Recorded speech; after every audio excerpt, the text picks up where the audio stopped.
podcast, de modo geral.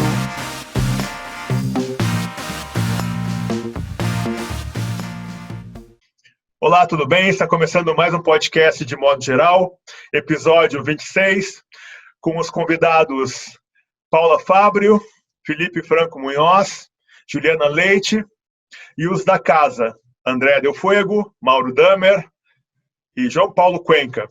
Como é tradição do podcast, vamos começar pelas inquietações relacionadas aos últimos dias de João Paulo Cuenca. Boa tarde, boa noite, bom dia, confrades. O que é a Bia Dória, né? Aquele vídeo da Bia Dória. Não sei se vocês viram esse vídeo, que ela fala que a gente não deve dar comida para a população de rua, porque senão eles não saem da rua, né? Como se fosse uma opção para eles, né? Olha que maravilha. Ela é presidente do Fundo Social, né? Que é uma coisa que atende a população vulnerável. E aí, ela respondeu uma coisa que o Suplicy falou de uma forma completamente grosseira, mandou uma correspondência ridícula para o Eduardo. E, cara, o Eduardo é um dos poucos heróis que eu tenho nessa vida e nesse país. Cara, ele respondeu a ela com uma categoria e com uma generosidade.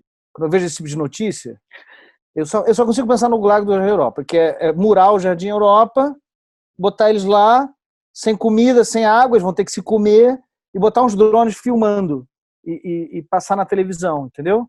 Eu só consigo pensar nisso. Mas o Eduardo Suplicy não, ele fez um e-mail lindo, convidou ela para conhecer a obra, falou do que ele faz, de como o gabinete dele trabalha com essa população desassistida, de como ele doa parte do salário dele, enfim, ele teve uma grandeza de coração, assim, foi a coisa mais legal que eu vi essa semana. Muito bem, João. Mauro Damer.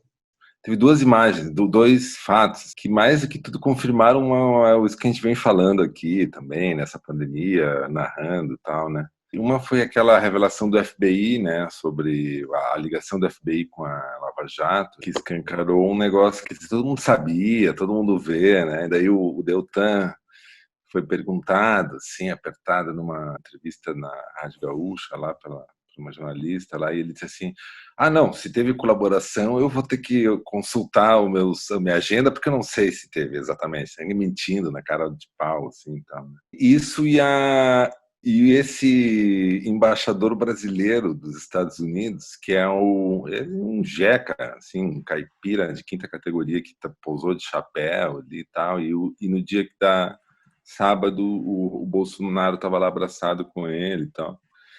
E daí essas duas coisas a gente vem falando delas, assim, da geopolítica, como que o Brasil se submeteu politicamente, assim, o que está por trás de todo esse jogo político que a gente acredita ele é o Bolsonaro, como se ele fosse algum líder de alguma coisa, né? E não como se o Brasil tivesse sendo saqueado, né? E as evidências estão todas aí, cara. Foram saqueados via Departamento de Justiça, via FBI, via CIA, entendeu? Você tem um lado que é o FBI, que é o lado tem a NSA, tem o FBI e tem a CIA, né, cara? Todos eles operando abertamente, escancaradamente, se sabe o nome dos agentes, se sabe a operação deles, se sabe os agentes brasileiros que fizeram isso, cara, que quebraram a economia brasileira, que de alguma forma entregaram o país, né? E daí, no dia das 60 mil mortes, está o presidente Bolsonaro lá festejando a falta de ministro da Saúde, falta de ministro. Sim, concordo, Mauro. André Del Fuego. Olá a todos, queridos convidados, ouvintes. Eu também fiquei muito com a imagem da Bia Dória e da Val Marchiori, né? E aí, porque eu vi um comentário também defendendo a Bia Dória, dizendo que ela não havia falado por mal. Eu até escrevi no Twitter outro dia, falei, bom, como se espontaneidade fosse sinal de bondade ou fonte de água limpa. Se o inconsciente não fosse linguagem, é um belo de um vacilo, né? Não tem perdão. Outra coisa que está me pegando muito é a possibilidade de volta às aulas em setembro. Isso é uma coisa que tem me apavorado, assim, acho que eram 40 infectados ou 40 mortos, acho que 40 infectados quando a escola parou. E olha o número de pessoas mortas e de número de pessoas infectadas para abrir uma escola. Já tem casos de escolas na França em que escola com 500 crianças, 270 já foram infectadas. A gente sabe que não vai dar certo, né? Que vai ser, criança é um vetor. Eu lembro que quando eu fui vacinar o Chiquinho, eu fui num posto, numa OBS, numa carteirinha, tinha ali assim, esta frase, criança é um vetor. E eu lembro do pediatra dizer, olha, você e André, aguarde, assim, vocês vão ter de tudo. Vocês não vão ter sarampo se vocês se vacinaram, mas assim, ele vai trazer todas, vocês vão revisar o seu sistema imunológico, porque a criança vai levar tudo para vocês, de piolho a carebola, bate 3 vezes aqui, né, que ela não chegue. Mas, ainda com uma boa, que eu achei isso muito positivo, para fechar, que me chamou a atenção, é uma ação que eu vi de 2 artistas, talvez tenham mais pessoas nessa. Uma é do Paulo Gustavo, que tem 13 milhões de seguidores, e o Gregório do Vivier, que tem mais de 1 milhão. Eles fizeram uma ocupação, deixaram seus perfis serem ocupados por figuras que estão na fronteira da luta antirracismo. Então, Janila Ribeiro ocupou esse palco do Paulo Gustavo. Eu assisti vários e foi assim muito interessante mesmo. Eram lives ótimas, vídeos, enfim. Muita criança assiste o Paulo Gustavo. O Chiquinho outro dia ouviu pela primeira vez a Janila Ribeiro e coisas que eu falando, o Chiquinho não ia perceber e ele percebeu com a fala dela. E o Gregório do Vivier levou uma menina chamada Carol Mayan, que dirigiu um filme chamado Aqui Não Entra Luz, que é sobre as empregadas domésticas negras. E aí, como a gente está numa guerra cultural, o tempo inteiro a ideia é espetar essas pautas da esquerda, acho que a gente está começando a fazer alguma trincheira, sabe, do lado de cá. Que isso faz parte da guerra cultural, mas enfim, aqui do lado de cá. Não sei se é defesa, se isso é um ataque, enfim, isso já podia ter sido feito antes, não precisava estar numa guerra cultural para isso, mas enfim, cá estamos. Eu achei isso bem positivo. E o Paulo Gustavo promete que isso vai acontecer muito mais vezes, não foi uma coisa localizada. Interessante. Muito bem, André. Paula Fábrio, seja bem-vindo, minha cara amiga, ao De Modo Geral. Obrigada, Paula. Boa noite, bom dia, boa tarde, para quem estiver nos vendo e ouvindo.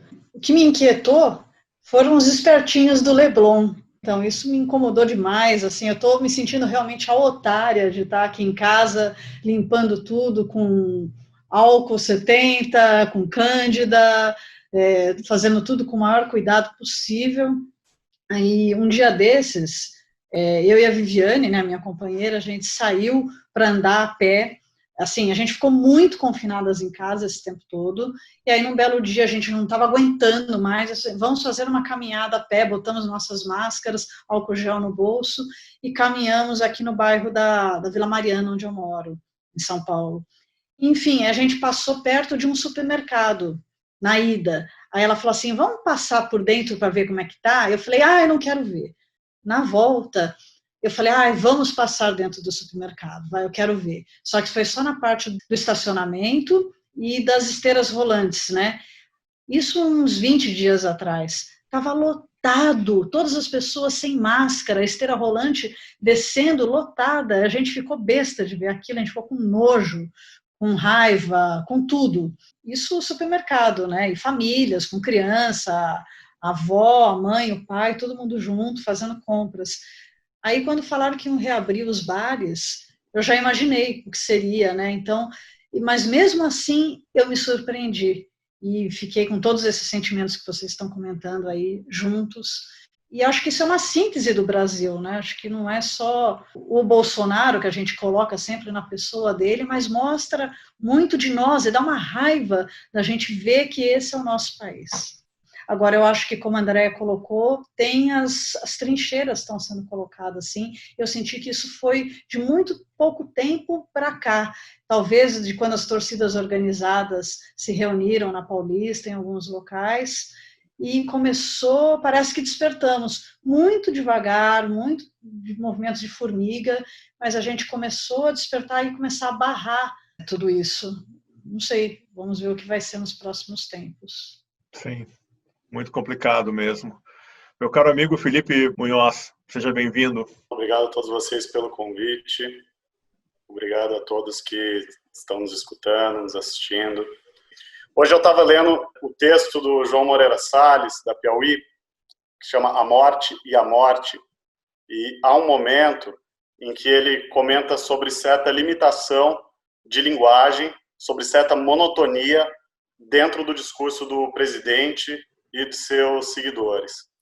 E esse discurso do presidente e de seus seguidores fez com que eu pensasse na proposta literária, estética, do André Santana, que ele escancara preconceitos através de ritmos repetitivos, através de certa hipérbole do vazio. Isso faz com que eu imagine quais caminhos fizeram com que a linguagem limitada, bolsonarista, que chega a ser quase uma caricatura da linguagem caricatural proposta pelo André Santana, seduzisse grande parcela dos eleitores. Em 2018, eu estava lendo um livro do Turgenev que se chama Terra Virgem, que acho que não está publicado em português, estava lendo em inglês, e aconteceu aquele episódio em que o Mano Brown afirmou que a esquerda, talvez ele se referisse mais especificamente ao PT, mas a esquerda não conseguiu com seu discurso, com a sua linguagem, se comunicar com o povo. Nesse livro do Turgenev, Terra Virgem, é retratada a inteligência que se propõe em um contexto pré-revolução russa, na segunda metade do século XIX. Essa inteligência se propõe aí da capital ao campo, mostrar à população rural, a população camponesa de Mujiques, o quanto essa população rural ela era explorada. E esses intelectuais privilegiados, eles vão para lá dispostos a lutar junto com o povo, né, com a melhor das intenções, junto da população pobre, né? E o que acontece? A inteligência é recebida com hostilidade pela população do campo, sobretudo porque há uma grande falha de comunicação, ao ponto extremo de pensarem que os intelectuais russos não são russos. Os camponeses russos pensam que os intelectuais russos são estrangeiros, são talvez franceses tentando falar russo, tentando se comunicar com eles, falar um russo incompreensível. Aí, voltando para o Brasil contemporâneo, eu tenho a impressão de que a grande questão seja como transformar, e isso seria um processo lento, né, o adepto da linguagem limitada bolsonarista, crente de fake news, em alguém que consegue ler e interpretar desde uma notícia sobre política até uma notícia sobre o coronavírus, ou, por exemplo, inclusive, os nossos livros de ficção.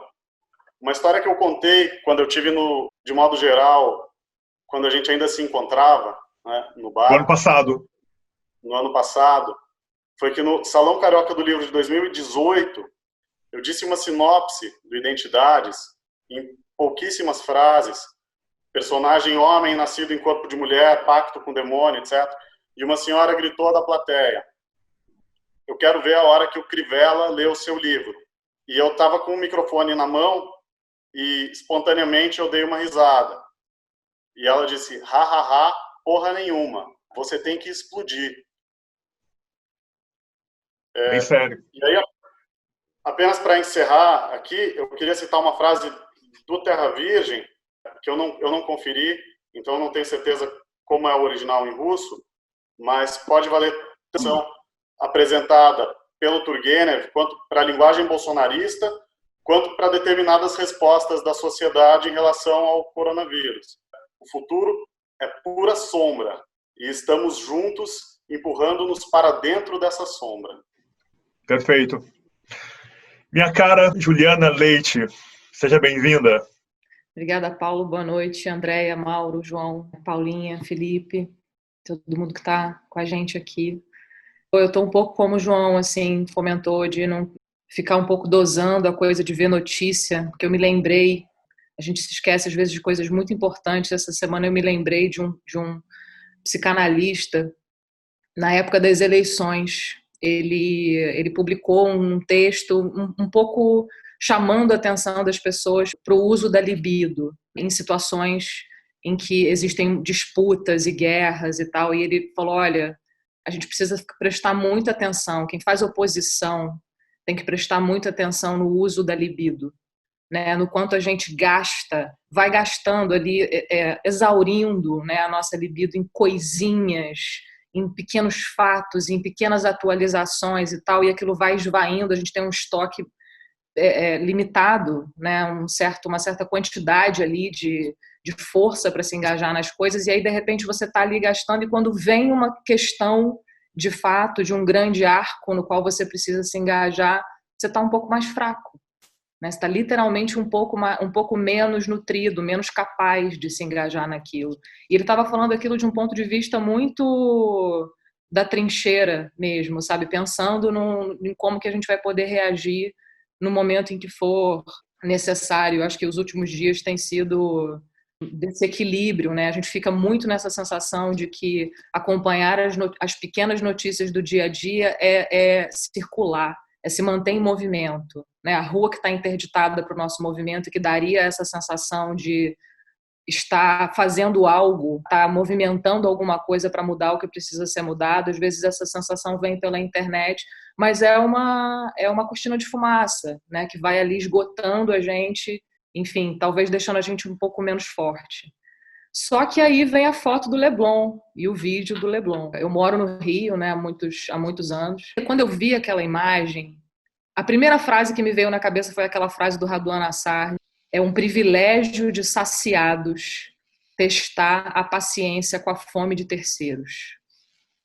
Porque aquilo ali, para mim, não era uma questão de, como a gente estava falando aqui, de compreender as linguagens. Aquilo ali, para mim, não era uma questão de perder a linguagem.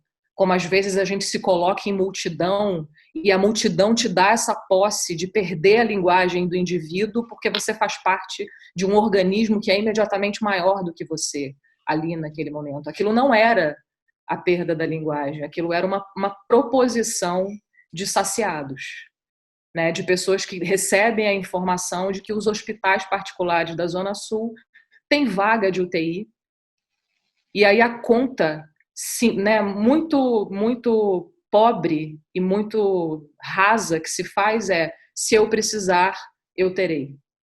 E aí se lança para aquele conjunto ali de indivíduos, né?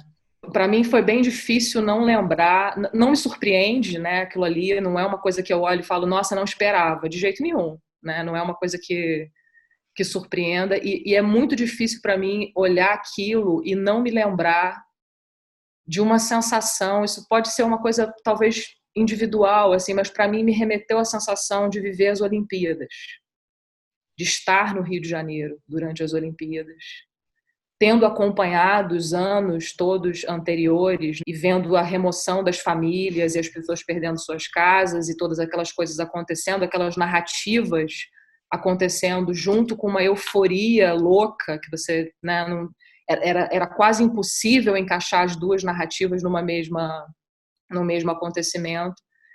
E, no entanto, aquela massa de pessoas felizes comprando ingressos para ver os seus jogos e literalmente pisando em cima da terra alheia, pisando em cima de outras pessoas, como na verdade as pessoas do Leblon estavam fazendo, né? Pisando em cima de outras pessoas ali, exatamente isso, quase como uma proposta de vida.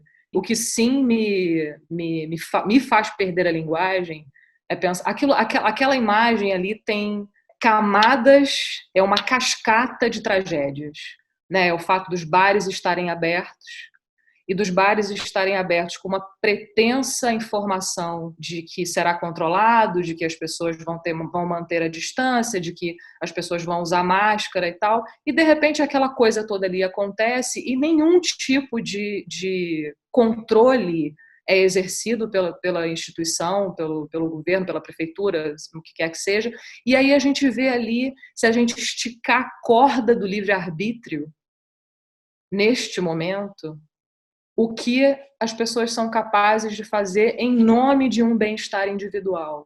É quase como se a gente pegasse assim, uma grande causa, né, como é a pandemia, e fosse esgotando, até que o indivíduo se visse ali numa situação de definir por si mesmo. Então, quando chega no momento de definir por si mesmo, qual é a sua atitude? E aí aquela imagem se forma, numa grande consagração ali, sabe-se de lá de quê, né? É muito curioso perceber como é que a gente ainda tem a sensação de que a liberdade é um conceito relativo, né? Que dá para ter liberdade na Dias Ferreira e não ter liberdade no resto do país inteiro, e não ter liberdade em todos os outros lugares que precisam ficar confinados, e que isso signifique para aqueles indivíduos ali essa sensação de liberdade. Sim. De fato, você tem toda a razão. É uma situação bastante crítica, bastante grave, né? E nos revela, talvez na mesma linha em que o século XX revelou assim o caráter do Ocidente, parece que essa pandemia ela descobre de uma vez por todas o caráter de uma elite brasileira. E eu acho que isso não tem volta, que é uma coisa que André Del Fuego sempre coloca aqui. Eu acho que isso não tem volta. Eu queria ler para vocês, os que são da casa aqui sabem que eu ando envolvido com o romance A Peste, do Camus. Eu queria ler o seguinte trecho. E, contudo, as pestes, como as guerras, encontram sempre as pessoas igualmente desprevenidas. Rie estava desprevenido, assim como os nossos concidadãos. Quando estoura uma guerra, as pessoas dizem, não vai durar muito, seria idiota. E, sem dúvida, uma guerra é uma tolice, o que não impede de durar. A tolice insiste sempre, e compreendê-la seria fácil se não pensássemos sempre em nós. Nossos cidadãos, a esse respeito, eram, como todo mundo, pensavam em si próprios. Em outras palavras, eram humanistas. Não acreditavam nos flagelos. O flagelo não está à altura do homem. Disse, então, que o flagelo é irreal, que é um sonho mau e que vai passar. Mas nem sempre ele passa. E de sonho mau em sonho mau, são os homens que passam. E os humanistas passam em primeiro lugar, pois não tomam as suas precauções. Nossos cidadãos não eram mais culpados que os outros, apenas se esqueciam de ser modestos e pensavam que tudo ainda era possível para eles, o que pressupunha que os flagelos eram impossíveis. Continuavam a fazer negócios, preparavam viagens e tinham opiniões. Como poderiam ter pensado na peste que suprime o futuro, os deslocamentos e as discussões? Julgavam-se livres e nunca alguém será livre enquanto houver flagelos. Isso aqui eu queria dedicar para o Mauro, para o João e para a Andréa, porque a gente vem falando justamente desse descuido, dessa arrogância burguesa que contamina os que se reconhecem como pensadores e intelectuais e políticos e agentes do destino, da cultura, da visão, dos faróis. E para conectar com o que o Mauro disse, e seguirmos em frente, de fato, Mauro, essa questão toda da denúncia do Intercept em relação ao FBI, da presença do FBI na Lava Jato, me fez retomar antigas reflexões, sabe, Mauro? E, de fato, o Brasil é um país que claramente precisa ser anulado pelos Estados Unidos. Isso é histórico, nem precisa se fazer um levantamento aqui. E aniquilar constantemente o progresso, a emancipação, a soberania do país está na pauta dos Estados Unidos e não se enganem, sempre esteve. Essa confirmação da presença do FBI na articulação da Lava Jato é bastante sério e concordo com você, Mauro. Ela se conjuga com a foto tirada ontem, no sábado, pelo nosso presidente na embaixada dos Estados Unidos, comemorando com os seus companheiros de governo ali, a independência 4 de julho, com a bandeira dos Estados Unidos e aquela foto que não tem como classificar. Então, trazendo um pouco essas reflexões que foram feitas aqui, parece que a tragédia brasileira ela está posta e ela está descoberta. Eu acho que isso nos remete a uma compreensão inédita na nossa história. Hoje nós temos muitos canais de debates, embora não haja esse debate público, não é que nós sempre reclamamos aqui, nós temos vários debates descentralizados. E essa notícia, Mauro, eu acho que ela não vai poder ser varrida para debaixo do tapete. Com essa rodada, então, nós fechamos aqui o primeiro bloco do podcast de modo geral e partimos para o segundo bloco, onde a conversa é mais solta, mais caótica, e nós podemos dar um pouquinho mais de atenção aos nossos convidados.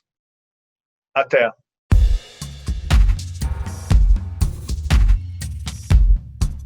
Podcast, de modo geral.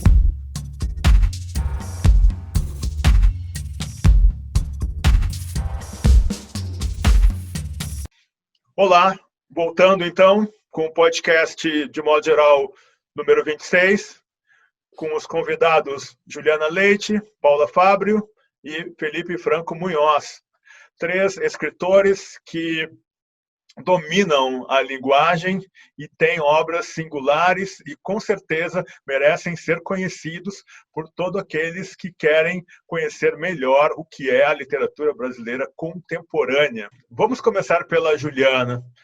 Juliana, você tem o Entre as Mãos, que é um romance super bem escrito, ganhou um prêmio importante, um livro super importante, e envolve toda a ideia, a temática, não é, Juliana, de se reconstruir, de retorno, de sobreviver. Queria que você falasse um pouco para nós, como autora desse livro tão importante, lê esse momento no Brasil. E queria também que você falasse um pouco desse seu projeto maravilhoso, que é uma espécie de teatro web. Queria que você nos contasse como está sendo essa experiência. Eu vou responder pegando a tua pergunta conforme você formulou, porque eu acho que tem um caminho que dá para seguir.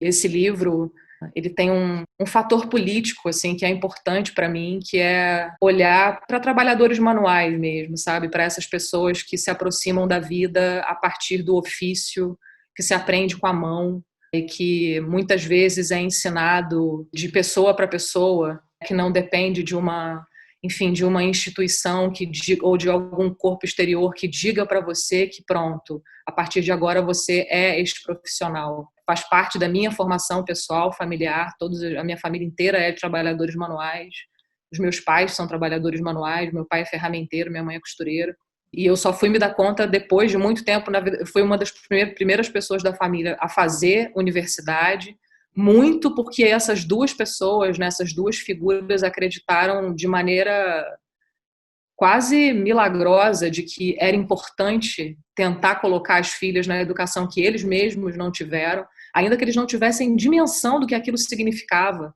né, eles apenas significavam que aquilo era algo melhor do que eles mesmos experimentaram durante a vida. Mas eles tinham uma coisa sempre com a gente muito bonita lá em casa e quase um gesto de fé, que era ensinar as coisas pelo uso das mãos, né? De colocar a gente, por exemplo, para assistir o trabalho deles, não como uma função, mas de exercer o trabalho deles no meio da gente, de forma que a gente pudesse acompanhar e quase trabalhar por imitação, né? Vendo aquelas pessoas ali usando as mãos para sobreviver mesmo, né? Para fazer a vida.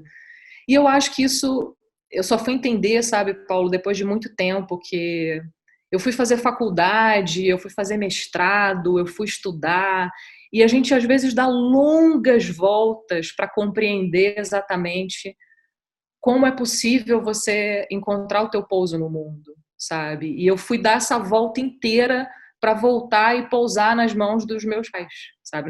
Naqueles 2 trabalhadores ali que se aproximam da vida nesse grau de proximidade mesmo, né? Isso é uma lente, né? Usar a mão para sobreviver não é só um gesto, é um olho, é a forma como você vê as coisas de perto, né? Olhando na distância, que é possível de manejar o que está ali, com calor, né? E aí, quando eu tive vontade de escrever e achei que queria escrever uma história e tal, meio que eu fui um pouco atropelada por esse desejo de escrever uma trabalhadora manual, né? E o livro faz um pouco dessa dupla performance, assim, que é olhar uma trabalhadora manual tentando sobreviver e o próprio corpo do texto também ser trabalhado como um produto de mãos, né? De manejo, digamos assim. O próprio corpo do texto se deixar mexer por linhas, né? Que saem, que entram e que são recolocadas e que, para mim, funcionam como uma espécie de espelho dessa visão. Eu me lembro de uma cena que ficou marcada no meu inconsciente, eu só fui me lembrar disso muito tempo depois, que o meu pai fazia concertos no final de semana, para bico, né? Conserto, pegava coisas para consertar no final de semana e a gente usava uma escrivaninha, que é uma imagem que eu adoro, assim, a escrivaninha lá em casa era o lugar onde eles trabalhavam os concertos. Não era o lugar que a gente estudava ou que tinha livros, era o lugar onde as ferramentas ficavam, em cima da escrivaninha. E ele estava consertando um ferro de passar roupa de uma vizinha. E quando eu cheguei para ver o que era, eram assim 1000 pecinhas espalhadas ali por cima da mesa, numa certa lógica que só o olho dele compreendia aquilo. E eu cheguei perto e perguntei: pai, o que é isso? Ele falou: é o ferro. E para mim ali tinha uma coisa absolutamente misteriosa, que é projetar um olhar em cima de 1000 partes e acreditar que se você juntar aquilo, algo se formará. Mas que durante muito tempo o único olho que percebe aquilo é o olho de quem sabe de onde vieram as partes e como as partes podem ser compostas novamente, sabe? E eu acho que eu gosto de pensar também na arte a partir desse princípio, né, dessa composição de partes e funcionando como uma espécie de inventário, pequeno inventário de coisas que podem ser juntadas de uma determinada forma para formar um corpo, né?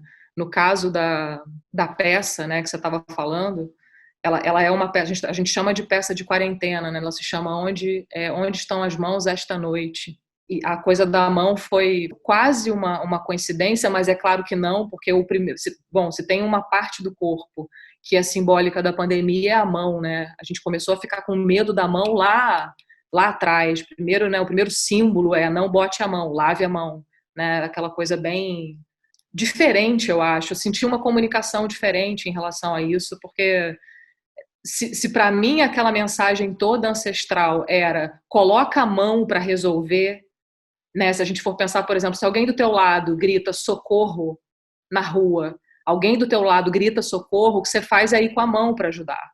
Ela é a nossa ponte de contato com o mundo. E de repente vem a pandemia e ressignifica tudo isso, né? E te fala para ter cuidado com a mão e para tomar cuidado com o seu próprio corpo, a mão como esse veículo de perigo. E a peça veio nesse sentido de tentar fazer um inventário de gestos. Ela é muito inspirada em Samuel Beckett, nesse sentido de respeitar a inexistência de personagens, né? Daquela figura que está ali, poder ser uma figura que meio concentra estados humanos, mas que não é um retrato de nada. É uma coisa humilde, assim, no sentido artístico, mas também como proposta não é um retrato de nada, é uma espécie de inventário dos nossos estados de estupefação e meio de sem saber para onde vai e como vai a coisa, né? E não acreditando, especialmente não acreditando numa cura, não acreditando que a vacina vai fazer o pessoal do Leblon não ir para a rua, por exemplo, ou que você vai olhar todos aqueles homens vacinados, aqueles homens e mulheres, e vai falar: aí está uma sociedade curada. E o mais legal que tem acontecido disso tudo, pensando como gesto político desse momento, é o fato de a gente poder, com insistência, ter encontros como esse aqui, por exemplo, que acontecem ao final de toda a sessão, né? A gente completou 30 sessões hoje, encontrando pessoas do Brasil inteiro para conversar sobre arte, política, resistência, como vai ser quando a gente puder ir para a rua, como é que a gente vai poder... A gente sente uma coisa muito forte de poder coincidir em assuntos que não sejam o medo, que não sejam a raiva objetivamente, e que o fato das pessoas não estarem podendo sair para ir ao cinema, para ir ao teatro, para conversar, rouba um pouco dessa carga, né? E o Zoom permite essa proximidade mesmo à distância, né? Muito bom. Meu caro Felipe, você tem um romance incrível, que é o Identidades, incrível sob vários aspectos, mas neste momento me parece bastante oportuna a leitura, não só pela estrutura, pela linguagem, mas pelo enfoque, né, pelo tema que paira. E no teu livro tem uma coisa do pacto, não é?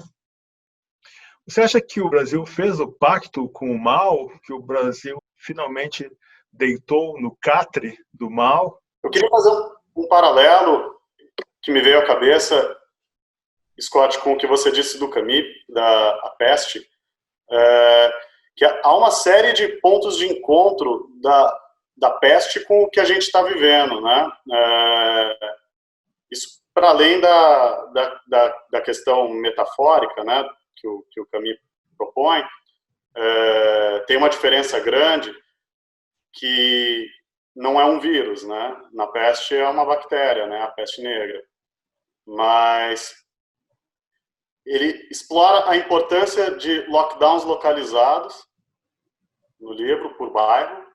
O que mais me impressionou foi uma frase em que ele comenta sobre o quanto as pessoas se acostumam com uma situação extrema de muita morte ou a necessidade de ficar isolado. Não lembro exatamente em qual contexto que ele coloca, mas é nesse sentido. Assim, as pessoas se acostumam com um noticiário ruim, né, também. Isso me impactou bastante quando eu li, e eu acho que talvez a gente esteja chegando nesse ponto já. Muito tempo em casa, muita notícia repetitiva, ruim. Claro, aqui no Brasil a gente tem um adicional, né, ao problema do vírus, que é o problema político, né, que se supera a cada segundo, né, uma coisa impressionante. E acaba não ficando tão circular assim o noticiário, né, como eu imagino que pode ser em muito lugar, né, em muitos outros países, né, mais focado em relação ao vírus. Aqui tem desdobramentos constantes políticos, né. Uma coisa que você já comentou comigo quando a gente conversou no Palavras Cruzadas é que você achava que talvez tivesse uma mudança por conta dos leitores quererem fugir de narrativas convencionais, né? Identidades é uma narrativa que não é convencional, né? Isso, assim, eu não sei, talvez eu não me sinta tão à vontade assim para falar sobre o livro, mas isso certamente ele não é, né? Uma narrativa convencional, né? Eu te pergunto, como autor que chegou àquela temática, àquela história ali, como você lê esse momento hoje? Você acha que o país é uma espécie de Fausto?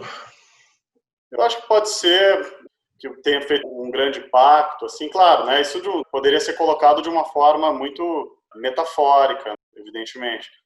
Não sei. Eu acho que, na verdade, é um longo caminho de desigualdade social e desinformação. E aí chega num ponto em que a gente tem um péssimo governo, coincidentemente com uma crise de saúde, e está sendo mal administrado. Mas eu acho que é mais uma longa trajetória do que um impacto repentino. Tem seus altos e baixos, né? De repente caminha para progressos no sentido de políticas públicas, e depois agora a gente estaria num baixo, né? E eu tenho esperança de que isso possa melhorar também, mas eu acho que passaria por aquilo que eu comentei, né, sobre a linguagem, como essas muitas linguagens podem se coincidir para as pessoas começarem talvez a se entender. Sim, perfeito. Paula Fábrio, você tem um romance denso, muito bem construído, um romance que, pelo menos é a minha leitura, se estrutura muito na linguagem, mas que não deixa de lado uma história bastante forte, importante. De certa forma, o Brasil passa por uma tragédia semelhante às tragédias do seu romance Desnorteio.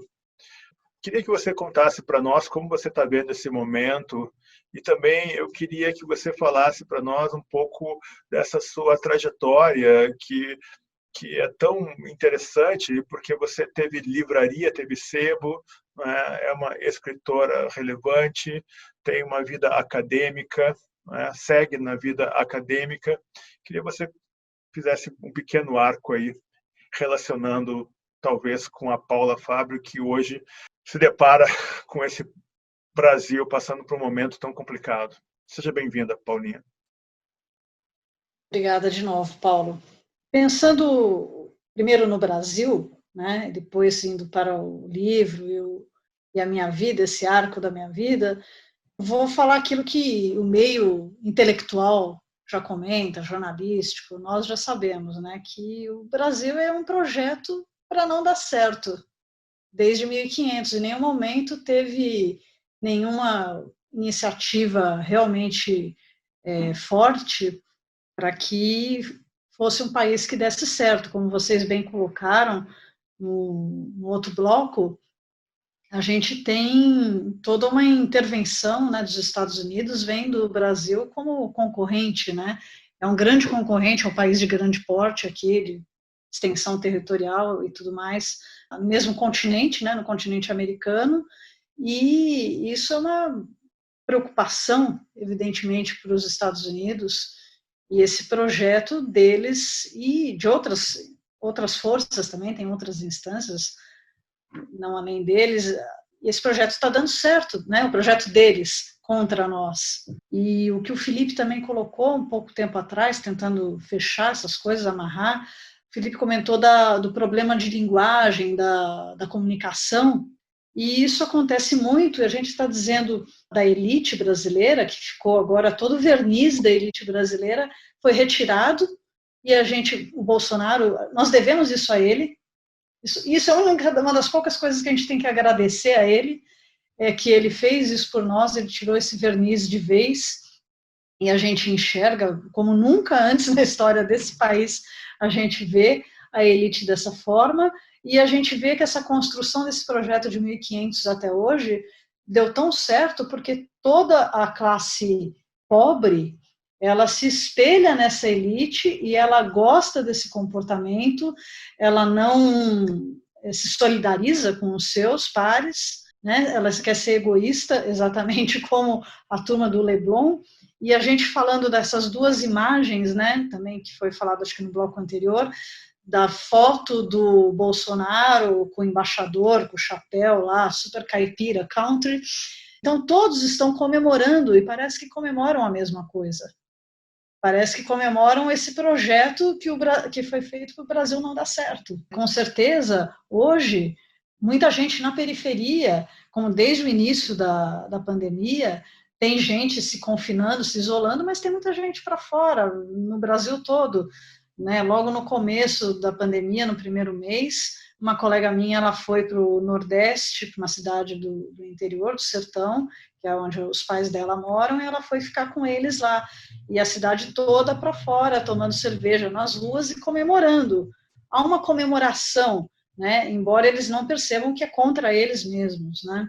Eu acho que isso, linkando um pouquinho com o meu livro, O Desnorteio, e um pouco com o arco da minha vida, eu acho que tudo isso tem um diálogo muito profundo, uma conversa entre todas essas coisas, porque esse projeto do Brasil não dá certo, ele está um pouco espelhado, para mim, nos protagonistas do livro, que são 3 mendigos. Né? Então, em nenhum momento eles têm um olhar, seja dos pais, ou seja do restante da família, ou da sociedade, para que eles deem certo. Então, eles são colocados à margem, né? Por isso que eu até digo que é um livro sobre homens nus, né? E eu acho que é muito isso mesmo, essa nudez do Brasil e essa tristeza que a gente vive, né? E isso tudo eu só pude compreender ao longo, assim, da minha vida. Como disse a Ju Leite, eu também venho de pais que não tiveram privilégio, né? Devido ao sacrifício deles, eu pude estudar, eu e meu irmão fomos os primeiros, da primeira geração na família que fez uma universidade. E com a universidade, com a livraria que eu tive aqui em São Paulo, e depois eu passei pela Biblioteca de São Paulo também, foi um cargo, entre aspas, público, e que eu achei muito interessante, que eu não era concursada, mas foi a primeira vez que eu trabalhei ali na linha de frente com o público, era na época do governo do José Serra, que ainda era PSDB desde sempre, né? Parece que nunca vai terminar. Eu pude ter uma experiência que eu acho que todo brasileiro deveria ter, em vez de fazer exército, deveria passar por um cargo público também para ver como é que é, porque muda completamente a sua visão sobre muitas coisas. Enfim, passando por tudo isso, eu fui conseguindo compreender, graças às leituras, compreender por que essa vida desses, que eram meus tios, esses 3 protagonistas, a vida deles, entre aspas, não deu certo, né, de acordo com o que seria a maior parte da sociedade, e consigo entender também por que a livraria não deu certo, porque um monte de coisa, porque a literatura não dá certo em termos de mercado, e fica tudo muito óbvio, muito simples, e ao mesmo tempo é muito desesperador. Muito bom, Paula. André Del Fuego, para onde vamos? Pensando, nossa, tanta coisa, vocês disseram tantas coisas bacanas aqui sobre linguagem, a psicanálise do Leblon e a submissão do país aos Estados Unidos, e aí essa relação de colonizado pelos Estados Unidos ainda é uma relação de uma certa orfandade. A gente tem uma certa orfandade colonial aí, né? É um órfão rejeitado, porque a gente não tem nem o DNA ancestral desse lugar para se sentir o colonizado ali, é uma herança, sabe, mais profunda. Não é como os latino-americanos que têm, sei lá, na Espanha, um lugar para onde eles vão, certo? Quando a coisa está apertada, enfim, tem a mesma língua e tem ali, enfim, seus ancestrais se misturaram com esses espanhóis e com os índios, enfim, com o que a gente tem daquilo ali, a não ser a guerra cultural hollywoodiana, não é isso? Que é esse sêmen colocado aqui no útero da Índia, é isso, sabe? E é muito deslocado, e não vai, tem esse brasileiro Miami, né? Mas você vê, ele Miami, quer dizer, não é também, representa exatamente os Estados Unidos por inteiro, né? Não é nem Nova York, uma coisa cosmopolita, é Miami, é a lancha, sabe assim, é um troço ali de veraneio, sabe, o veraneio americano. Puxa, e os interesses dele aqui, né? Então, assim, a gente fica sendo jogado ali entre as patinhas americanas, ali no meio da guerra comercial chinesa, né? Porque pode ser estratégico, deixar alguma coisa com o Brasil para segurar um acordo com a China, aquela coisa toda. Ao mesmo tempo, é um lugar estratégico para se chegar à Venezuela, como eles gostariam, porque, afinal de contas, a Venezuela é o petróleo Oriente Médio da região, né, Oriente Médio do petróleo na região, a perder de vista, e não depende de Trump isso não, isso é com qualquer um. Lembrando que os democratas é deep state, e assim, é a mesmíssima coisa com uma linguagem um tiquinho, sabe, sujeito-objeto um pouco ali, sabe, ali com um advérbio no meio, só isso. Então, a gente sempre se pensa, né, assim, poxa, a independência do país, né? E eu tive a sensação de que no governo petista, enfim, a gente teve essa sensação de um país com contorno, assim, Brasil, sabe? A descoberta do pré-sal, tantas coisas que aconteceram ali no sentido de uma soberania e tal. E isso se dissipou. Isso para não falar de outra questão, que é esse mito da nação também, seja uma outra questão também de por que, sabe assim, cada país ter essa necessidade de autodeterminação, de uma identidade nacional. E isso, sei lá, a comunidade europeia deu uma afrouxada, né, nessa história de uma identidade nacional. Eu acho que foi a identidade nacional no interior da comunidade europeia, um país poder fazer isso, o outro fazer aquilo, que também a coisa não se aguentou por isso. Aquela coisa ali foi muito por dentro mesmo para se desfazer, né, com o Brexit e tal. E um continente europeu que, sei lá, se juntou para tentar fazer face a uns Estados Unidos, sei lá, uma coisa meio decadente. A gente tem a impressão de que culturalmente é uma decadência, mas economicamente aquele lugar pode renascer a qualquer momento, porque aquilo ali é uma loucura. E armas também, né? Exatamente. A gente aqui no meio, só que a gente é essa coisinha, eu não sei sequer se a gente é Ocidente. A gente é Ocidente, a gente é um negocinho do Sul, sabe? Muito bom. Ocidente, sei lá, Ocidente é Europa, né? A África também não é Ocidente, nem Oriente, né? A África, né? E a América do Sul é isso também. Não é Oriente, não é Ocidente, é fora do mapa, sabe? Desalinhado, fora do mapa. Parece que eu não tenho esperança, e pior que eu tenho. Eu acho que, principalmente porque é uma população jovem e que se renova por razões, sei lá, não tão organizadas e tal, e pensando, acho que ninguém pensa nisso, né? Vamos fazer jovens para construir um melhor país e tal, mas uma vez que a gente, no meio dessa guerra cultural, possa ter alguma reação e pensar nessa educação, eu acho que a gente pode, sim, melhorar o chão de fábrica, sabe assim?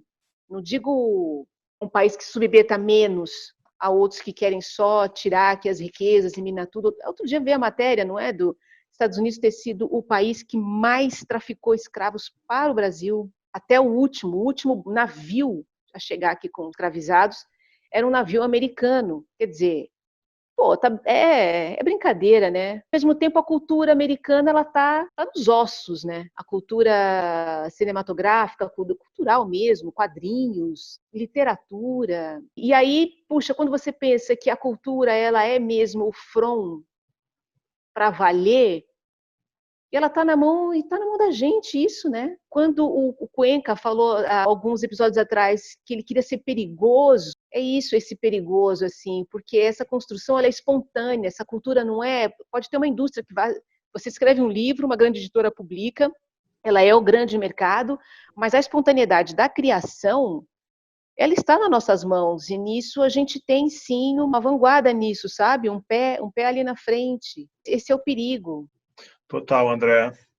Antes de passar para o João e depois para o Mauro, queria só fazer uma observação rápida. Isso que você falou é muito precioso, André, porque quando você toma a expansão francesa, conduzida por Napoleão, a certa altura ele percebe que não adianta só armas, guerra, combate, ele precisa ganhar os territórios conquistados pela cultura. E uma dessas interações, desses movimentos mais interessantes é a criação do Código Civil francês, que é um instrumento civilizatório e, ao mesmo tempo, hegemonizador, muito interessante.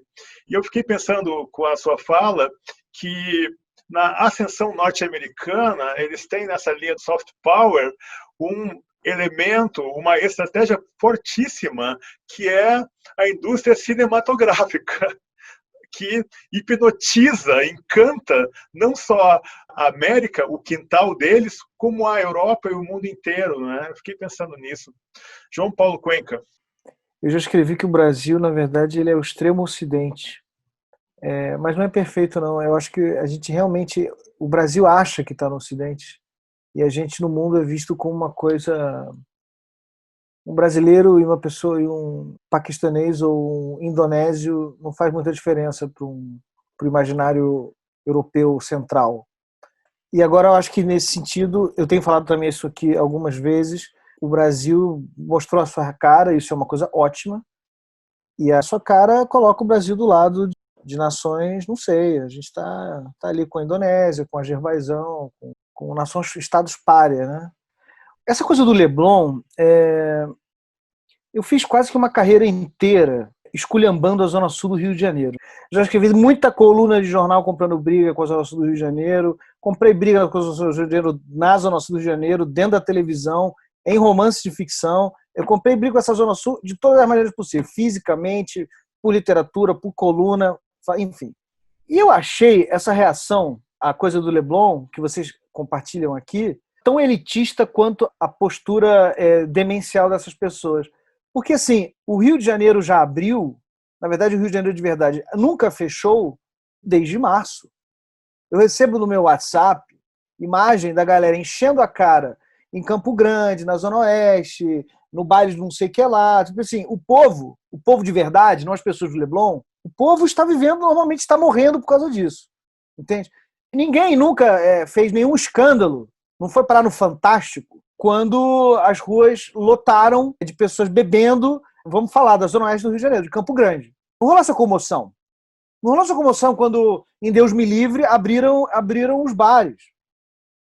Porque são áreas periféricas, porque os moradores do Leblon deveriam se comportar. Alguém escreveu no meu Twitter que eles têm Wi-Fi e casas espaçosas. Eles são dementes fascistas, imbecilizados. É óbvio que eles iam fazer isso. Agora, essa revolta me parece meio um pouco seletiva, entendeu? Porque já é para ficar puto, vão ficar puto com todo mundo, e principalmente com quem? Com o governo e com o Estado, com a prefeitura, cada um diz uma coisa, cada um abre o jeito que quer, e agora aqui em São Paulo também, as pessoas estão indo a bares. Mas elas já estavam indo antes. Só que antes é fora do radar. É como se não existisse, Paulo.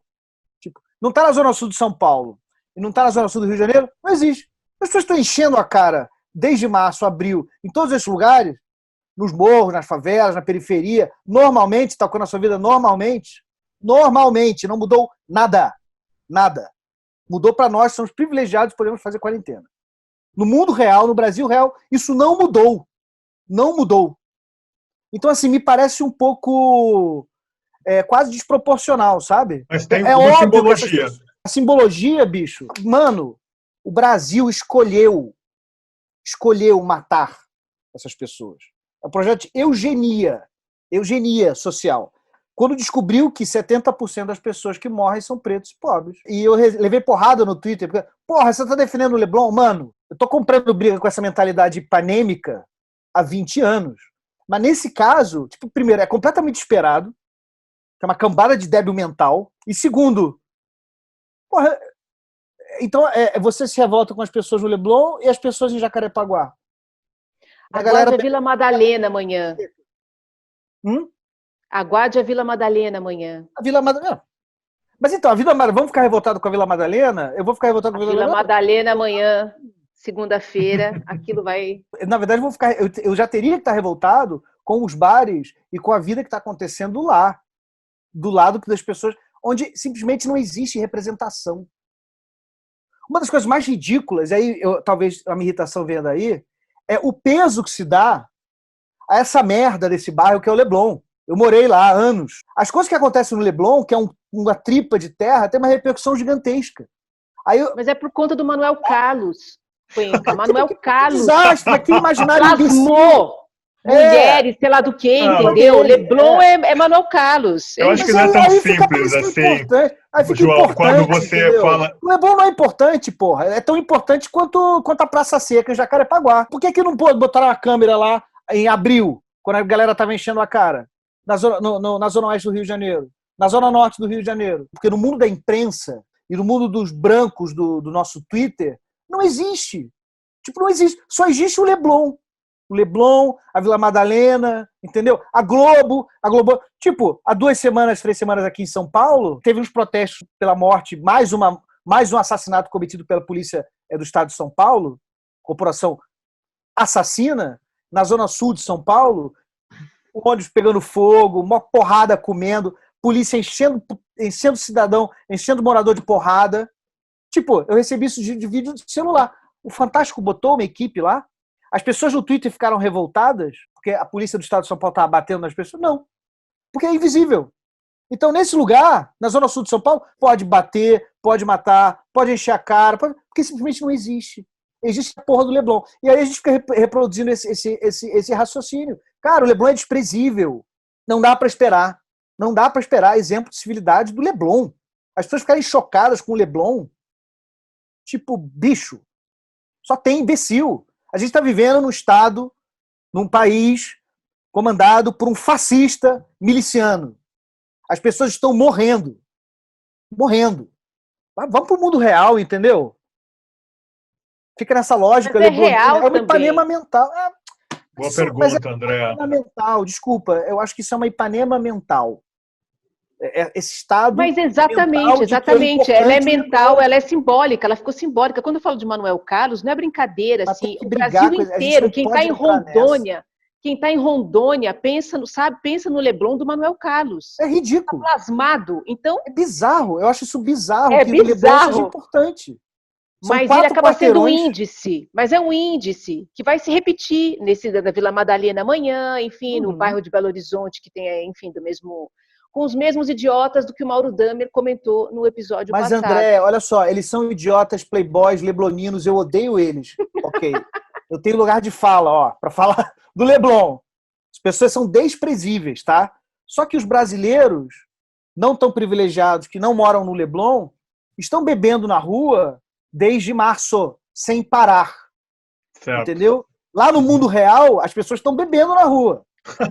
Assim, eu acho que é um pouco preconceito de classe. É um pouco preconceito de classe. A gente, isso é meio white savior, tá? A gente não ficar puto, porque a galera na perifa tá enchendo a cara em bar e fazendo festa em baile de rua, mas no Leblon a gente fica revoltado.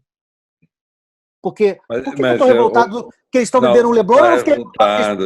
Teve o baile Romênia. Mauro, também. E depois vamos para os nossos convidados, começando pela Juliana. Sabe o que eu acho? Por que é importante o Leblon? Porque ele representa uma mentalidade, cara, entendeu? E essa mentalidade é uma mentalidade brasileira que não é assim, o embate entre mentalidades não se dá do ponto de vista racional e argumentativo, assim.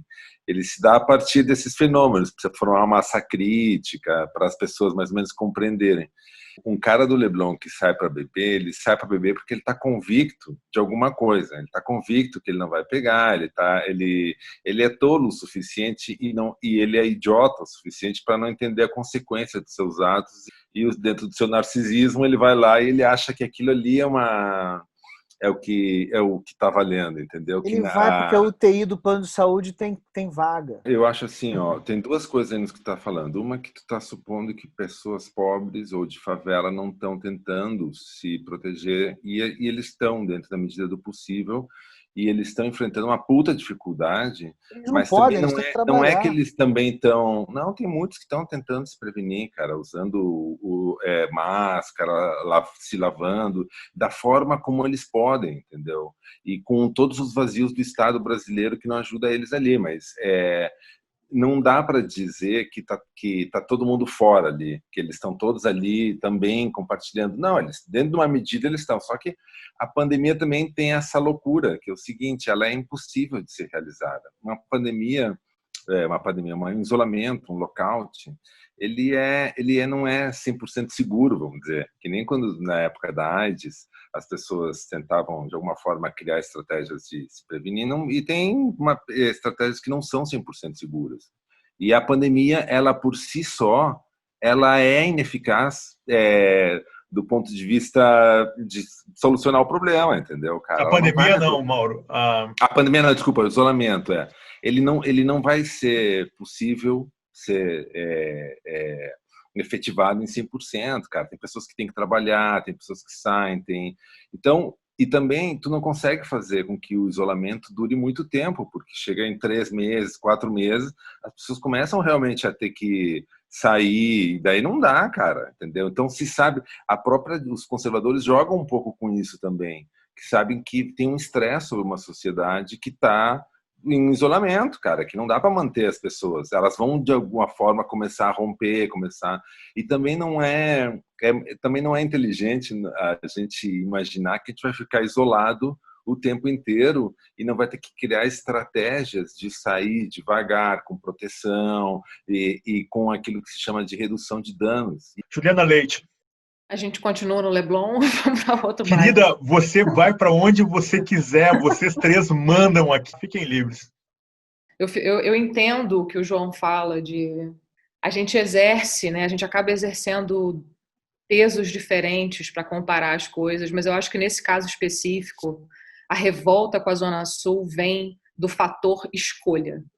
Que quando você compara com comunidades, por exemplo, em que a densidade das pessoas dentro de casa, os espaços são muito menores, os becos são claustrofóbicos e tudo isso concorre para que a pessoa tenda mais a ir para a rua para ter qualquer tipo de escape. Isso eu não estou fazendo nenhum tipo de exercício de pensar se a pessoa saiu para beber ou não, tá? Eu estou pensando livremente no sentido de precisar sair.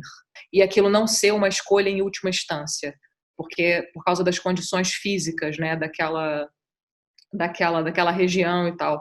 A fotografia do Leblon tem uma legenda de tintas diferentes, que é o fator escolha, né, de todas aquelas pessoas ali terem a escolha do início ao fim, antes da pandemia e para além da pandemia, e ainda assim uma coisa diferente. Mas eu queria falar uma coisa que eu vi na semana passada, um papo, saindo um pouco disso, mas para talvez falar dessa coisa das linguagens, né, do que a gente está tentando buscar aí para entender. Eu vi na semana passada o Ailton Krenak fazendo um comentário muito maravilhoso de que ele ligou para o Copenhague para perguntar como é que estavam as coisas, né? Vocês imaginam esse papo maravilhoso, e perguntar como é que estavam as coisas por lá e como é que ele estava se sentindo, né, com o que estava acontecendo. E o Copenhague falou para ele: a gente está aqui tentando conversar e entrando em contato com nossos irmãos que moram no Sol.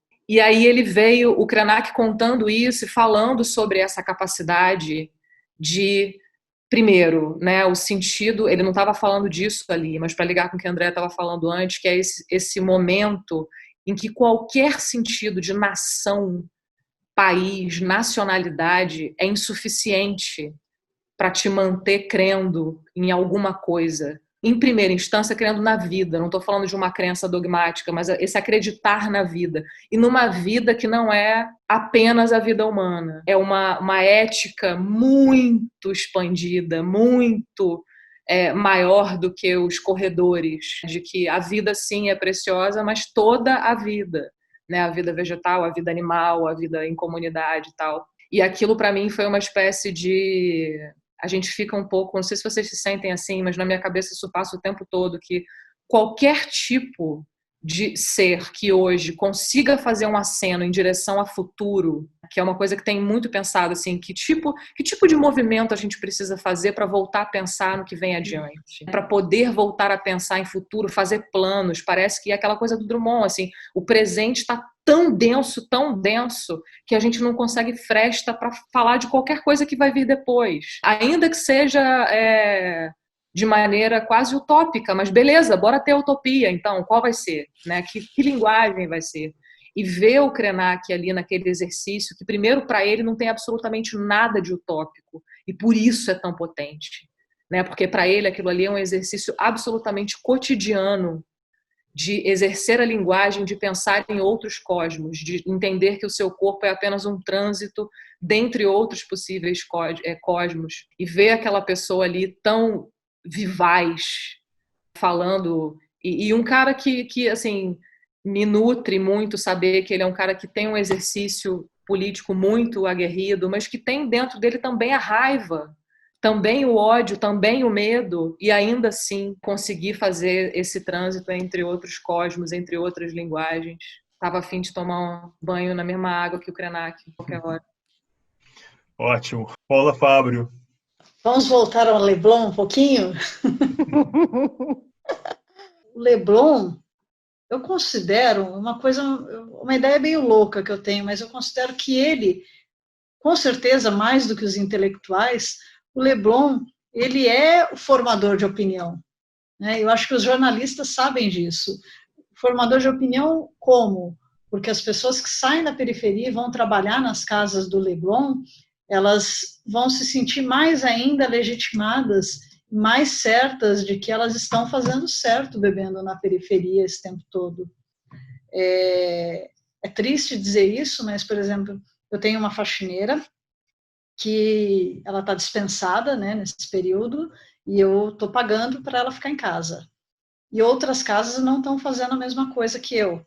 E ela me manda mensagens de WhatsApp e eu falo, fica tranquila, eu não vou te mandar embora, você fica tranquila em casa, eu quero que você fique em casa o máximo que você puder.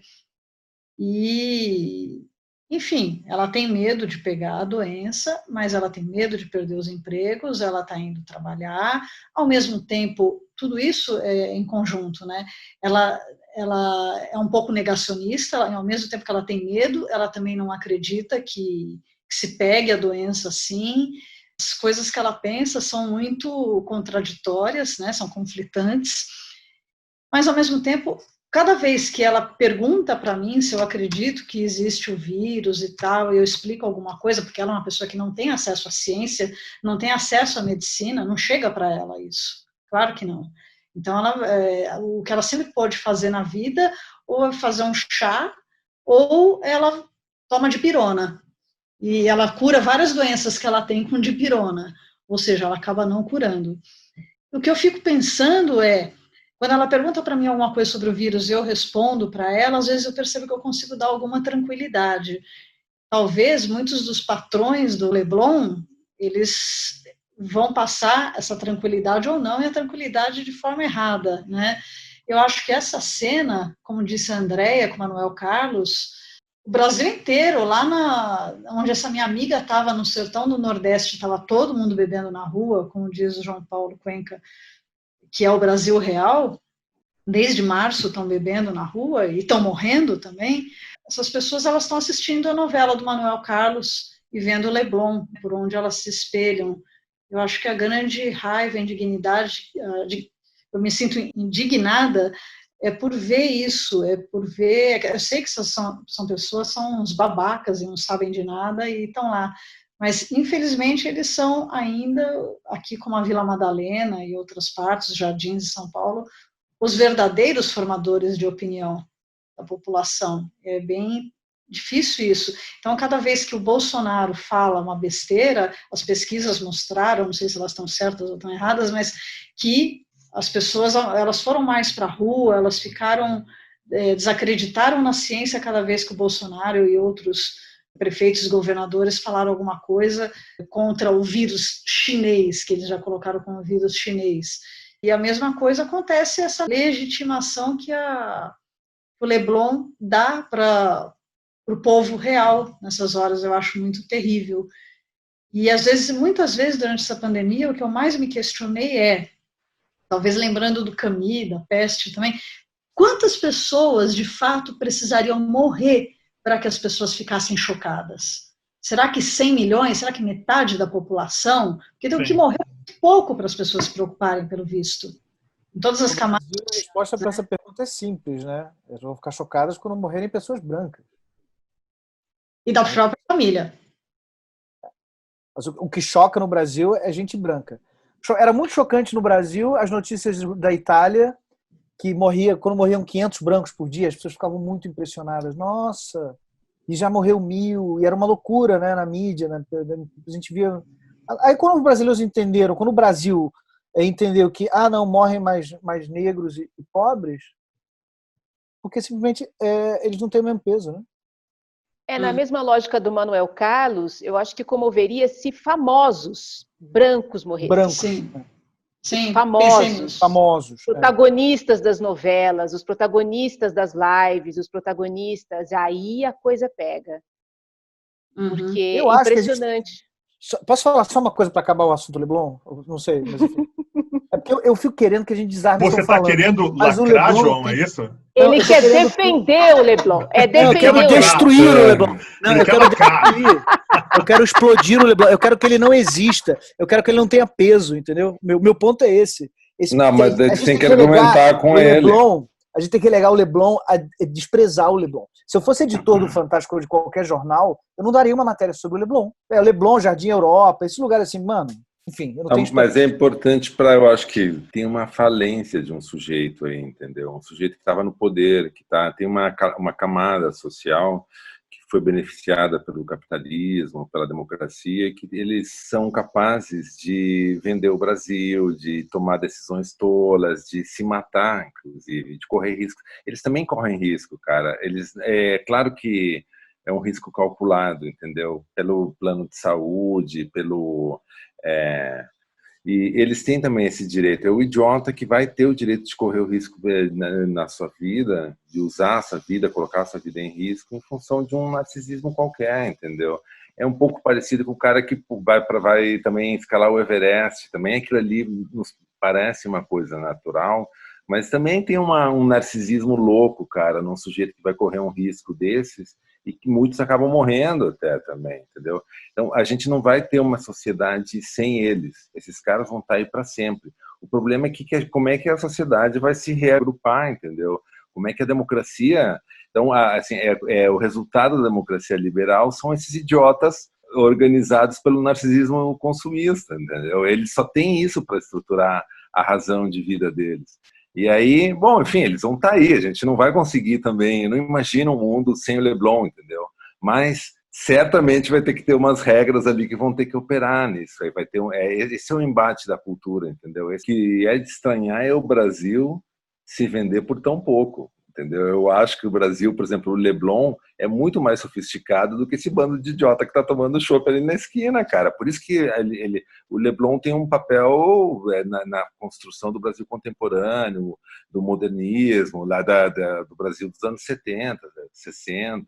É importante entender como que esse Brasil, que foi tão importante, é importante para o mundo, né? Para uma democracia liberal do pós-guerra, para construir um soft power próprio, quase que uma autonomia ali. Como é que toda essa inteligência que se produziu ali, de repente termina se vendendo para esses jeca, entendeu? Para esse americano cowboy que pega o Bolsonaro, entendeu? Como é que o Bolsonaro acaba num endereço de luxo, cara. Então, esse enigma é um enigma nosso, brasileiro, não tem elite aqui. A gente não tá, esse eu acho que é um erro da esquerda. O nosso problema é não ter elite, é porque a gente tem um bando de funcionário público e miliciano, cara, tomando conta ali da falta de elite. Se tivesse uma elite para se espelhar, com alguns valores científicos, messianos, sei lá, entendeu, cara? Mas não tem, cara, entendeu? É uma bagaceira mesmo. Por isso que é importante, eu acho que noticiar que o Leblon é bagaceiro também, entendeu? Esses caras estão bagaceiriando o Leblon, no fundo, entendeu? Eles estão... devia ser uma desonra. Eu, se fosse morador do Leblon, eu mandava fechar aqueles bares. Como é que esses caras vêm aqui, esses idiotas aqui? Vai cagar todo o turismo? Quer dizer, daqui a pouco tu faz uma propaganda, olha aqui, o Covid aqui, vai pegar a Covid. Mauro Damer, ditador. Não, mas, cara, é verdade, a sociedade tem que se guiar, sabe, que a democracia liberal, esses caras querem se beneficiar do consumo, do narcisismo consumista, mas eles querem impedir o avanço da ciência, o avanço dos direitos, todas as outras conquistas da democracia liberal, eles não querem, só querem o narcisismo de consumo deles, e aí são idiotas, porque não entendem que isso daí tem consequências. Não dá para viver numa sociedade com esse modelo de vida que eles querem, entendeu, Sim. cara? Senão é anticientífico. Então, não tem duas mãos o liberalismo, a ideia. Por isso que o liberalismo, eu acho que a gente está vivendo uma tragédia que é mundial, né, cara? A gente não é o Brasil que está inventando essa tragédia. O Trump nos Estados Unidos é uma tragédia tão grande quanto o Bolsonaro aqui. Também para os liberais lá, para a esquerda lá, tá todo mundo chocado, né? Porque o que a gente vai fazer com esse planeta, cara? Começar agora. Eu acho que o Brasil não tem elite, não tem como voltar atrás. Esse que é o problema da gente. Concordamos. O Brasil é só essa construção contemporânea, né? Concordamos, Mauro. E como nós temíamos ou anunciávamos, o Carlos Alberto Decotelli foi desligado do Ministério da Educação. E o seu possível sucessor, Renato Feder, esperto o suficiente, declinou o convite porque percebeu que ia de fato se meter numa roubada. E não há como deixar de fazer de complementar aquela avaliação feita no último episódio do podcast, que o julgamento do Decotelli foi um julgamento claramente mais rígido, mais implacável do que seria feito em relação a um homem branco. No governo Bolsonaro e em outros governos também, inclusive governos petistas, há pessoas, lideranças, técnicos que ocupam cargos e que cometem pequenos deslizes na formatação do seu currículo. E nesse contexto vale muito a pena considerar o posicionamento da Fundação Getúlio Vargas, a forma bastante questionável e maligna, de certo ponto, como ela se posicionou em relação ao enunciado que afirmava não ser o Decotelli um professor da instituição. E há uma série de análises por parte do movimento negro, por parte de analistas políticos, que se debruçam sobre esse fato, e parece que não há como afastar do que aconteceu esse julgamento e essa lógica de que pesa muito mais para a pessoa negra do que pesaria para uma pessoa branca. Ele, de fato, cometeu inverdades, mas nós estamos diante de um governo repleto de pessoas que, em relação a afirmações, seus currículos, se pautam pelas inverdades. Antes de seguirmos em frente, eu queria lembrá-los que o Uruguai é o único país da América do Sul autorizado a entrar na rota de voos para a Europa. E isso já, por si só, já mereceria aí um debate. Outra coisa que me chamou a atenção nesse contexto de Brasil e América Latina, já que o contraste é bastante significativo, é que pessoas já começam a comentar que é possível que a imunidade de rebanho no Brasil chegue antes da aplicação da vacina, se seguirmos no ritmo que estamos caminhando. esse governo atual, ele é, digamos assim, a tempestade perfeita. Voltando à questão do FBI, não há como ter um outro resultado, né, de todo esse debate que vem pela frente, porque ele só está começando, que não seja o de admitir que nós não temos passo quando se coloca a possibilidade de nos afirmarmos, não é, como uma nação soberana na América Latina. Todo mundo sabe qual é a relação entre Estados Unidos e México. Nós sabemos da relação entre Estados Unidos e outros países da América Latina. Um caso gritante é o caso chileno, que sempre foi endossado pelo Império Norte-Americano e acabou dando no que deu. Além de tinha um projeto fantástico de industrialização, etc., que foi absolutamente bloqueado pela inteligência norte-americana, pelas ações de CIA, etc. E esse é um debate que me interessa bastante. Eu espero que a gente possa voltar e acompanhá-lo aqui no De Modo Geral nas próximas edições. Vamos para uma rodada final, então, e aí a gente fecha o bloco. Vamos começar agora por Felipe Munhoz. Eu tive só um lampejo em cima do que foi dito, que sobre o Leblon ser um veículo, né, vamos dizer assim, formador de opinião. Talvez isso, pouco a pouco, esteja começando a se transformar também, né? Inclusive com isso aqui que a gente está fazendo, né? Isso passa a ser um veículo, claro, que não tem não atinge um número competitivo com uma grande imprensa, né? De pessoas, mas muitas iniciativas assim estão crescendo, né? E a gente está caminhando para talvez um novo jornalismo, né? Que talvez envolva um pouco de audiovisual também, né? Eu acho que tem uma transformação. Claro que não resolve nenhum dos problemas e talvez crie muitos novos problemas, e é um pouco difícil comentar sobre isso também, porque a gente está muito inserido nisso, né?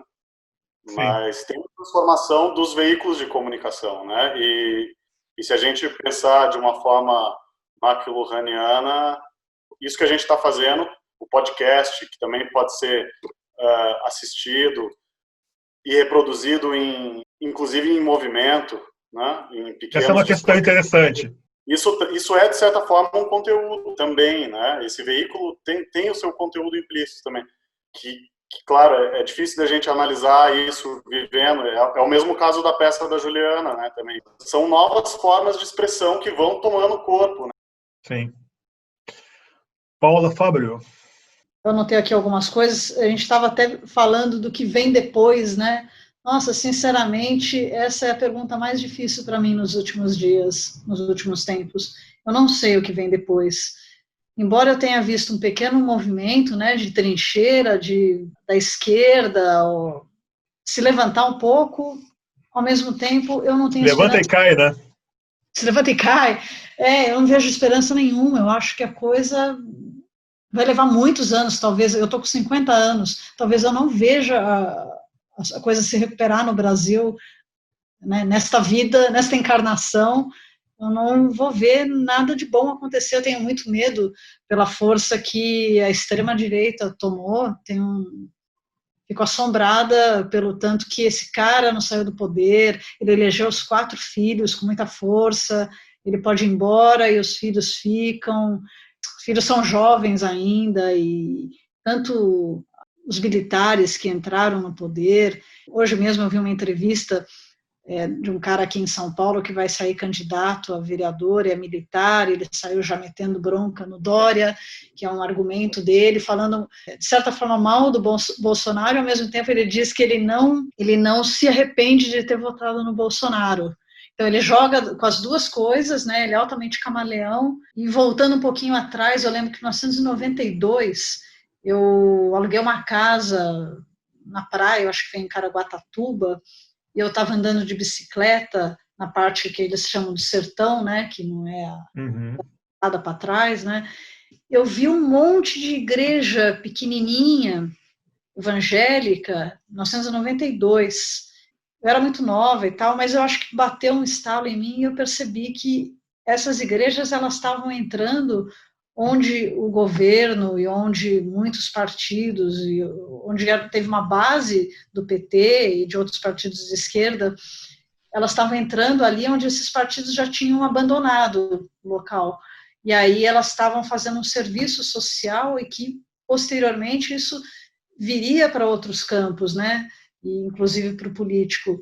E isso agora se mostra com uma força imensa, assim como dos militares e todas essas bancadas que a gente viu que formam, né, conformam o governo Bolsonaro de extrema-direita, e mesmo ele saindo, entrando qualquer outro governo de direita, que eu imagino que vai continuar a direita no poder por mais um bom tempo, isso tudo já está com uma base muito sólida, os alicerces foram muito bem preparados há muito tempo, desde 1500, mas esses últimos 20 anos, em que houve um certo alento, na verdade, para mim, o alento, além do governo PT, eu já estava até feliz, claro, vendo hoje, do jeito que as coisas estão, já estava feliz olhando do Itamar para cá.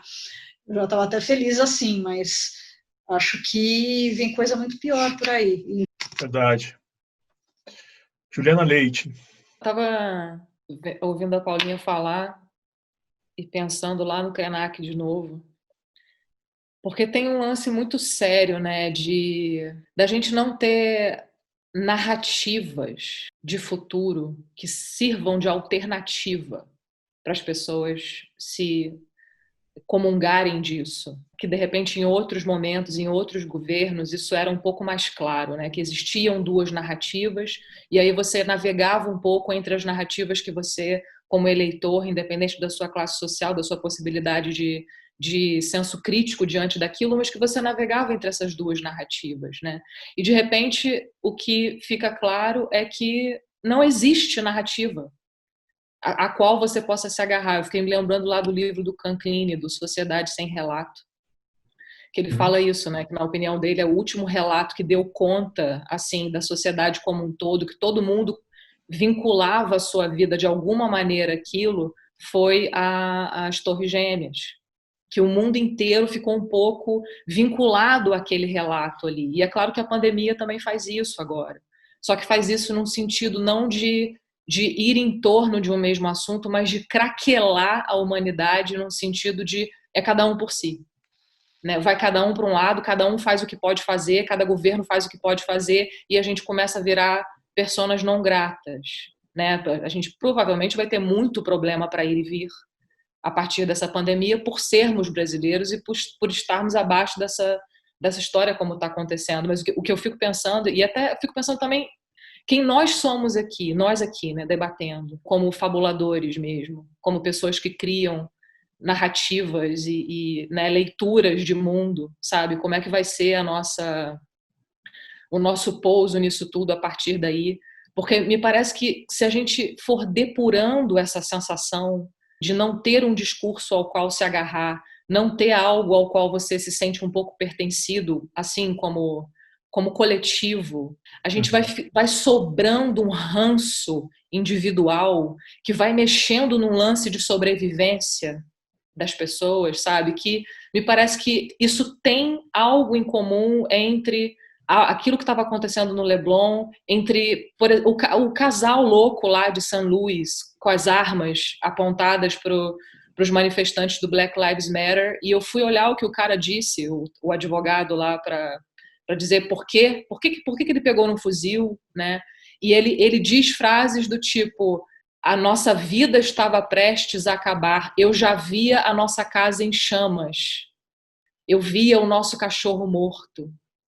Ele fazia um tipo de discurso de... Não é que a violência é potencial, no caso dele, como, por exemplo, uma pessoa que vive numa periferia ou numa comunidade, que aí sim vive com a violência potencial a ponto de reagir antes de que a coisa se instaure. Não era aquele caso ali.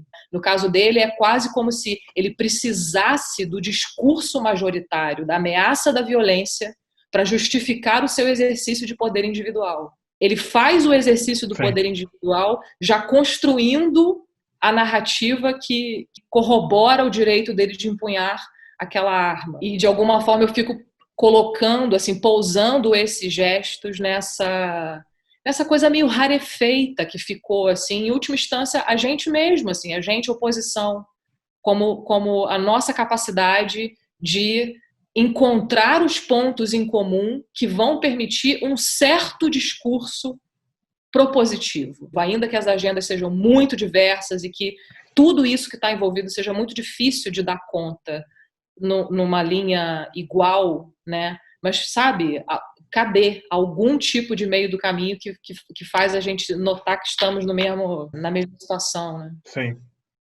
Bom, como em toda fase de ascensão do pensamento fascista, neofascista, nós encontramos agora uma esquerda incapaz de formar uma unidade, de articular um discurso, um projeto, porque ela se esvazia e aí até se rearticular.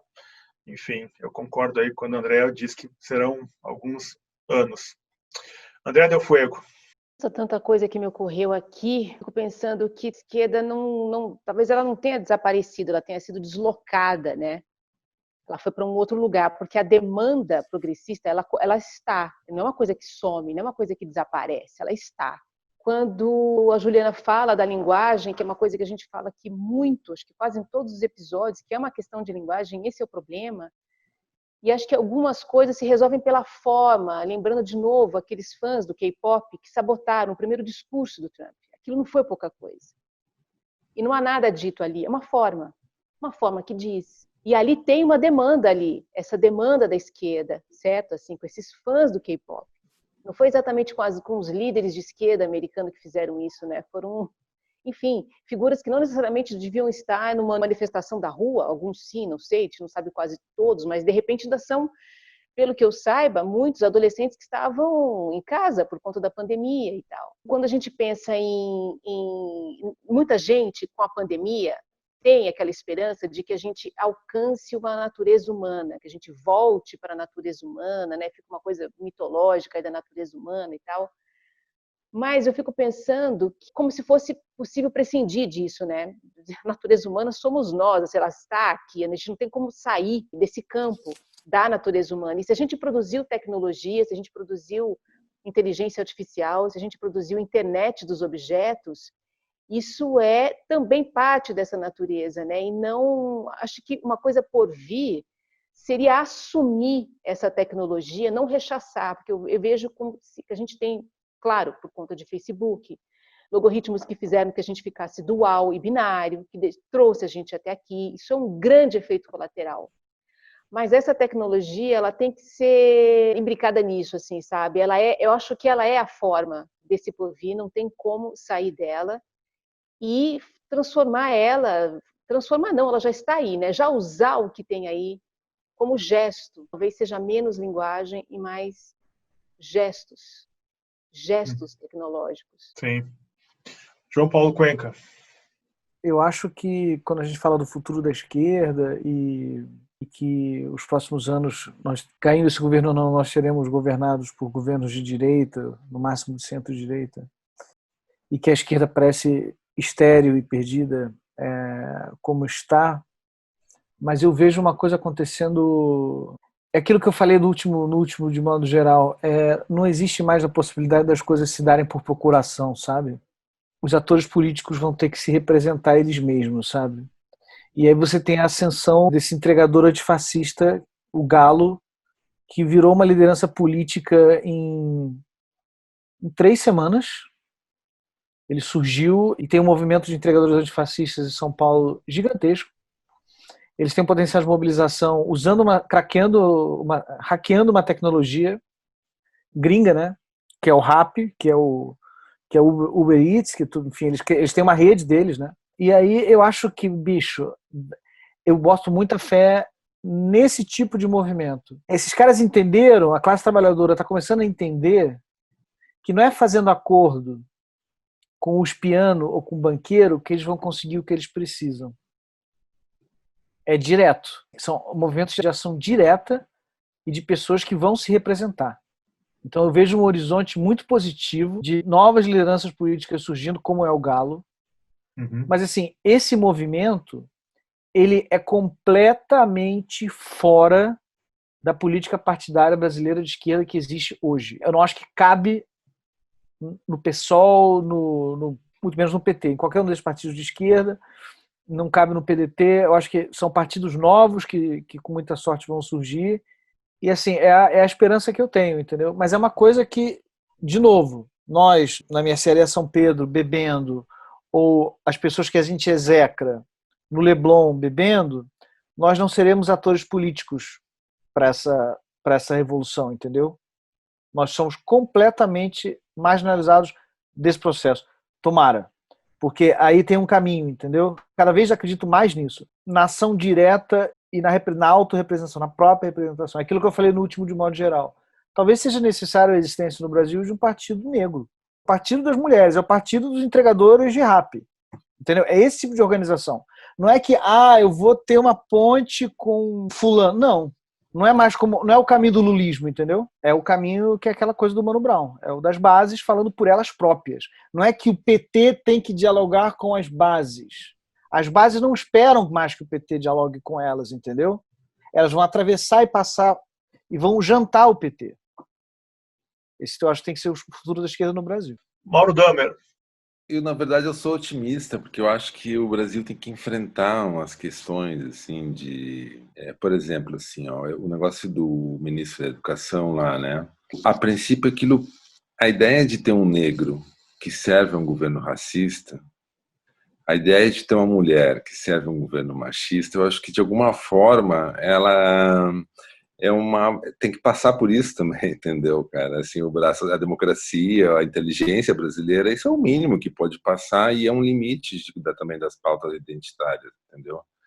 A pauta identitária, ela é boa, por isso que eu tenho dúvida sobre um partido negro ou o partido das mulheres, porque eu acho que a pauta identitária, ela é boa, mas ela encontra um limite ali no sujeito, né, cara? Que tem um sujeito que pode ser negro e pode de alguma forma ter uma ação racista, né? A ideia de que a gente vai ter que lidar com esse tipo de complexidade me parece assim positivo do ponto de vista intelectual da formação de uma massa crítica no Brasil, porque eu acho que o maior problema do Brasil é a falta de massa crítica para os tópicos que devem ser abordados, tá?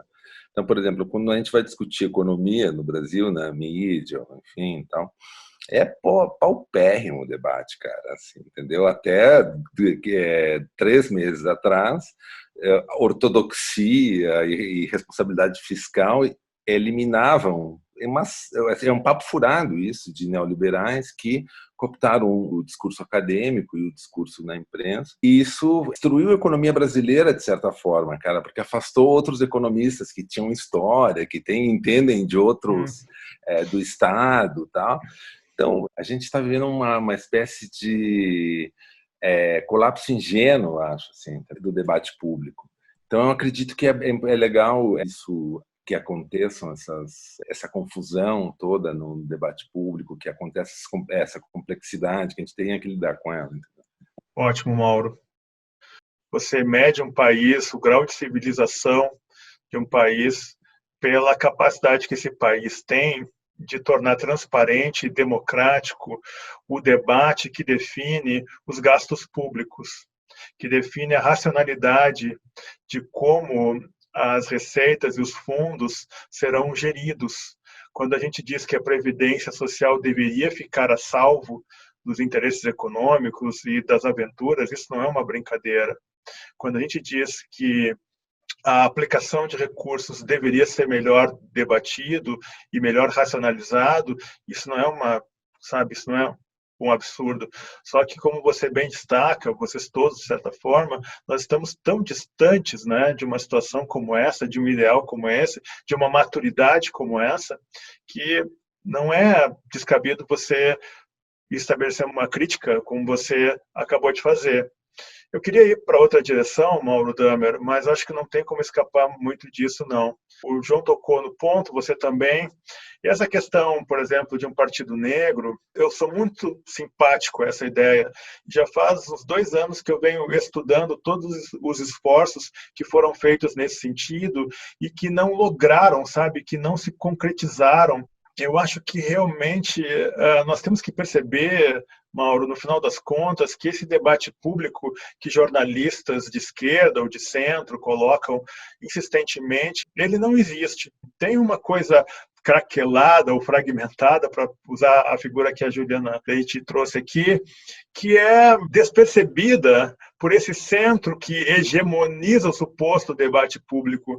Quando eu digo que agora o movimento negro se articula, se faz ouvir, ou, enfim, as mulheres, os gays, isso eu acho que é um equívoco bastante sério, porque se nós pegarmos a situação dos movimentos negros, eu não tenho dúvida de que a situação seria muito mais desastrosa, a situação atual, se não houvesse um debate profundo e constante, importante do movimento negro, porque isso repercute, sabe, nas políticas públicas, nos pequenos embates. Essa ideia de um debate público que foi perdido, sabe, eu questiono ela porque esse debate público nunca se estabeleceu, na verdade. E concordo nesse sentido, João, quando você fala de você assumir a sua bandeira, e coloco para vocês a seguinte questão: nós não temos partidos. E esse não é um problema do Brasil. Mas fiquemos no Brasil. Nós não temos partidos. Né? Nós não temos propostas delimitadas, nós não temos programas delimitados, claros, que estabeleçam uma coerência, que facilite, não é, o confronto natural da democracia. Então, nesse sentido, eu acho que, de alguma forma, talvez, João, esse seja o nosso caminho para o caos brasileiro possível. Vamos postar cada um por si, disputando a sua perspectiva para ver no que dá, porque se quer isso se estabelecer, você tem na esquerda, de certa forma, sempre uma elite branca tutelando, hegemonizando e falando pelos outros. E deu no que deu. Uma esquerda descuidada, que perde a sua base, que foi conquistada a árduas penas. Muita gente foi presa, enlouqueceu, se fragilizou emocionalmente, financeiramente, porque jogou tudo que tinha, não ficou ali no bar, gastando o seu verbo e o seu conhecimento, suas teorias muito bem estruturadas, e não põe a mão na massa. Quem militou sabe disso, que tem uma turma que gosta mesmo de ficar gastando conversa e teoria. Então, nesse sentido, se perdeu essa base. Houve uma disruptura aí bastante séria.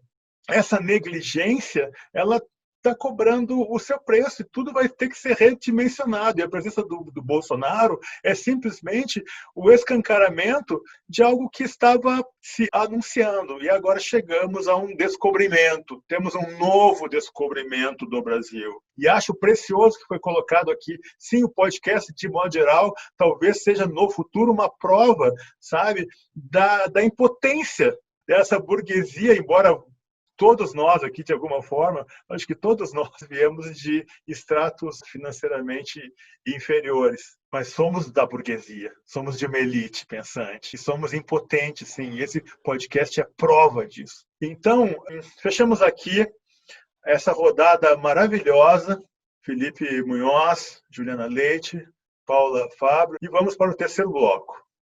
Até!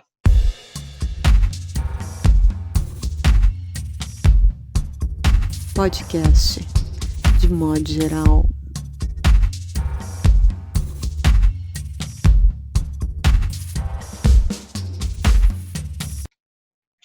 Olá, retomando aqui então o terceiro bloco do podcast de modo geral, onde pensamos pessoas e situações que dariam bom conto ao romance brasileiro contemporâneo.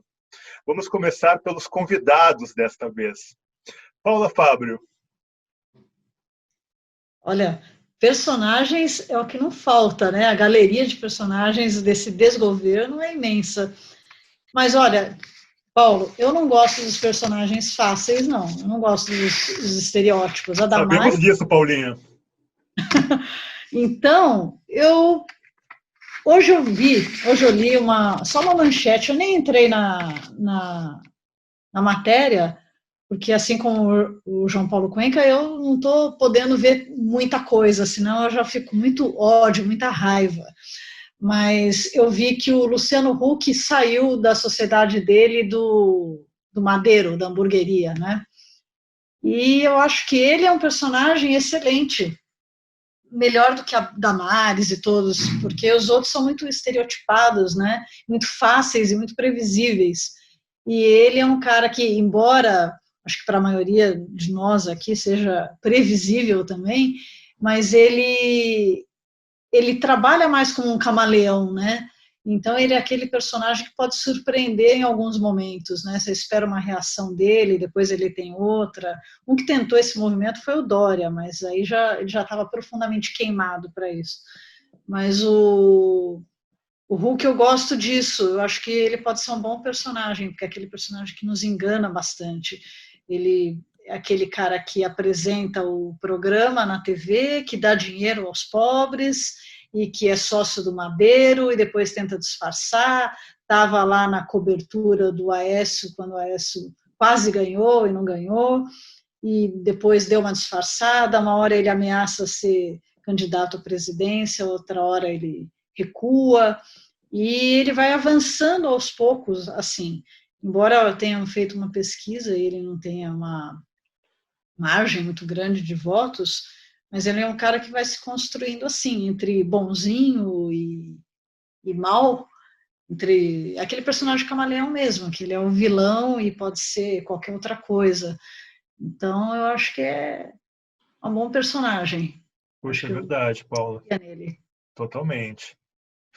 Juliana Leite. Eu vi um vídeo essa semana, é uma circunstância, na verdade, não é um personagem, é um vídeo das covas, né, dos lugares que estavam sendo abertos lá para enterrar as pessoas, e de repente está lá a família colocando o caixão da pessoa na cova e alguém avisa, tem que esperar porque acabou a terra. Aquilo me impressionou muito, assim, a coisa de... Porque a gente perdeu as metáforas, né? A gente perdeu as imagens, porque acabou a terra. Não temos mais como cobrir os mortos. Não dá mais para encobrir o que está acontecendo, vai ter que esperar, não sabemos como vai ser, para não vermos mais o que ficou ali debaixo e tal. E fiquei pensando nessa circunstância meio... Eu fico pensando num conto e às vezes fico achando que seria um conto muito ruim, muito explícito, né? Uma imagem muito explícita disso que a gente está vivendo, assim, de não ter como cobrir o que tá acontecendo, mas me impressionou muito. Sim, perfeito. Felipe? O último texto que eu escrevi concluído se chama Parênteses, né? Publiquei faz acho que 2 semanas. Ponto de partida para escrever esse texto foi, eu estava escutando um disco de vinil do Pixinguinha e o disco travou, tinha um risco, né? E ele ficou repetindo a mesma frase. E eu demorei algumas vezes para perceber que se tratava de uma repetição, porque era exatamente no compasso que aconteceu esse risco, né? E ficava repetindo aquele compasso, e a música é um pouco repetitiva, o tema, né? Chama Urubu. E quando eu percebi que estava se repetindo, eu deixei que aquilo se repetisse diversas vezes, até que eu assimilasse aquilo já dentro da minha cabeça, né? Eu tenho a impressão de que um personagem, um tema, pelo menos no meu caso, que estou confinado há muitos dias já, né? Para essas pequenas coisas do nosso cotidiano dentro da nossa casa, né? Que foi mais ou menos o que aconteceu nesse caso, né? Talvez em outra circunstância eu teria simplesmente adiantado, né? A agulha para outro ponto do disco. Mas eu quis que aquilo se repetisse e escrevi um texto que tem essa proposta de repetição infinita, né?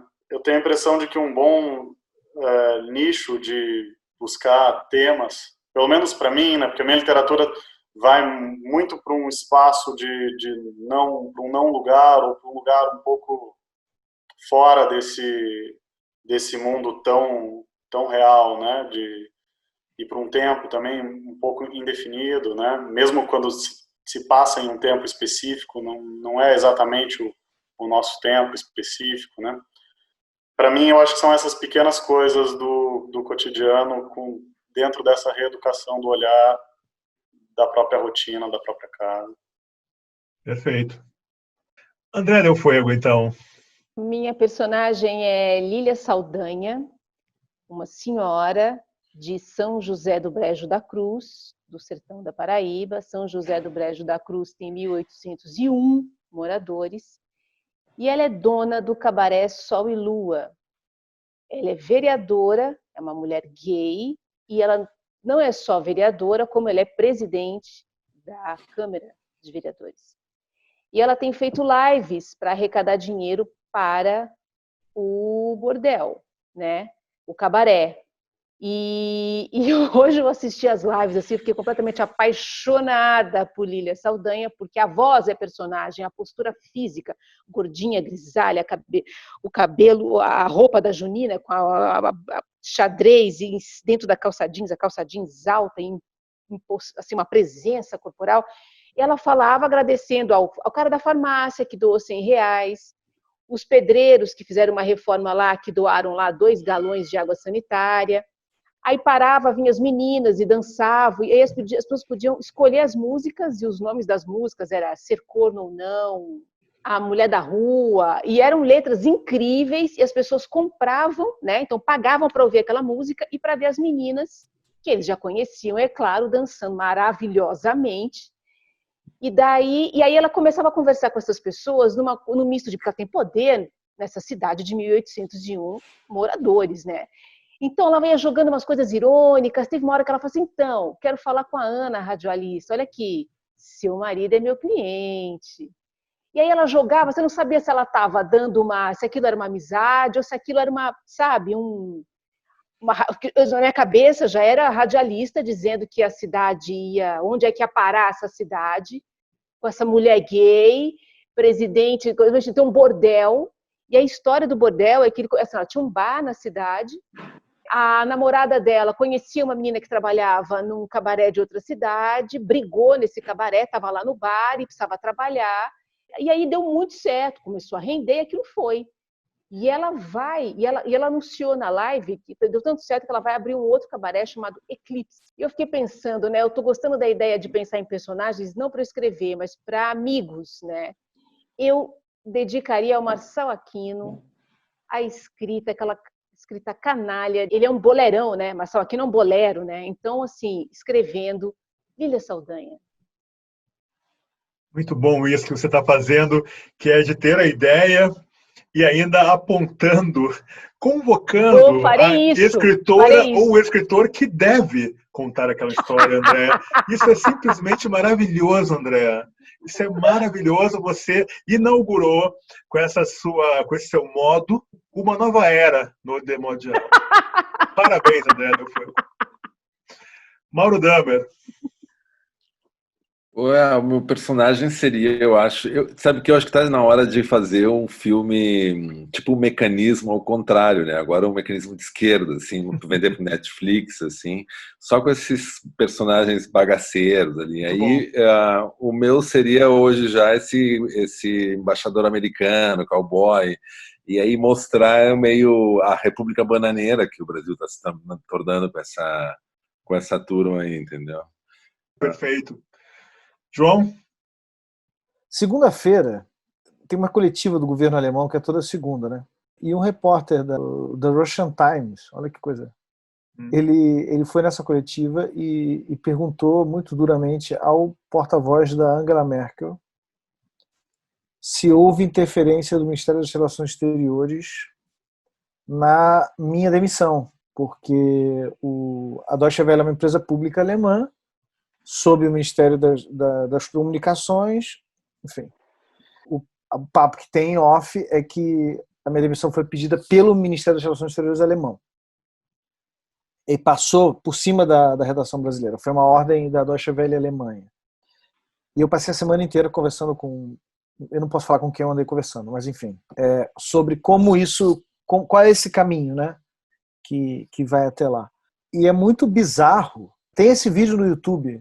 Eu publiquei no meu Twitter e, enfim, agora eu tenho a transcrição. A cena toda é muito bizarra, porque o cara fica realmente constrangido, porque o cara fala, esse escritor fez isso, o que você acha? Você que é um jornalista da liberdade de imprensa e tal, o cara fica tudo.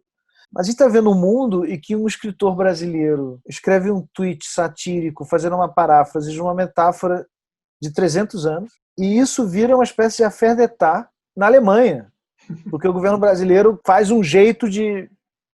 Um governo cujo Itamaraty ilegalmente se comunica sem usar telegramas oficiais, comunica por outros meios.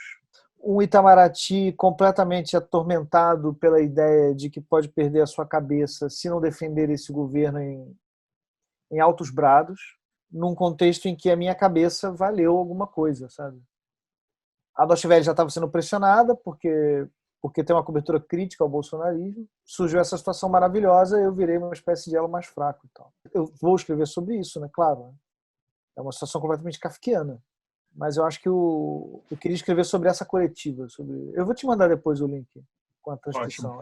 Queremos ler esse texto, João. Escreva, por favor.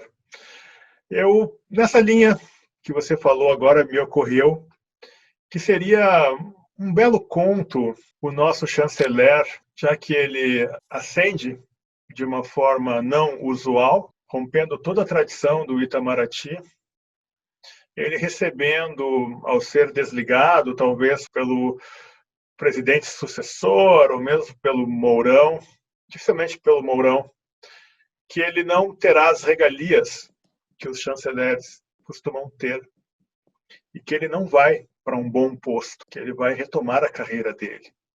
E ele vai para um consulado lá no fim do mundo, já que ele ascendeu de maneira bastante singular, pulando casas.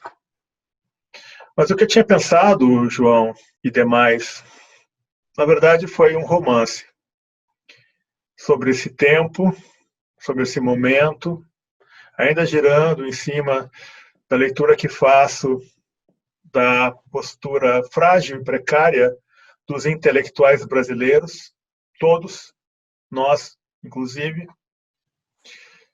E seria algo em torno de um tema, de uma circunstância, o silêncio das universidades. É curiosa a imobilidade dos reitores das universidades, da capacidade nossa de mobilizar um pensamento, uma crítica, de apoiar uma iniciativa talvez que, mesmo que não fosse seguida, pelo menos fosse notada e fosse constante, e fosse densa, e fosse concreta. Com isso, acabamos aqui a terceira parte, terceiro bloco do podcast número 26, com a presença de Juliana Leite, Felipe Munhoz, Paula Fábrio, também Andréa Del Fuego, Mauro Damer, João Paulo Cuenca. Obrigado pela presença de vocês e até a próxima edição.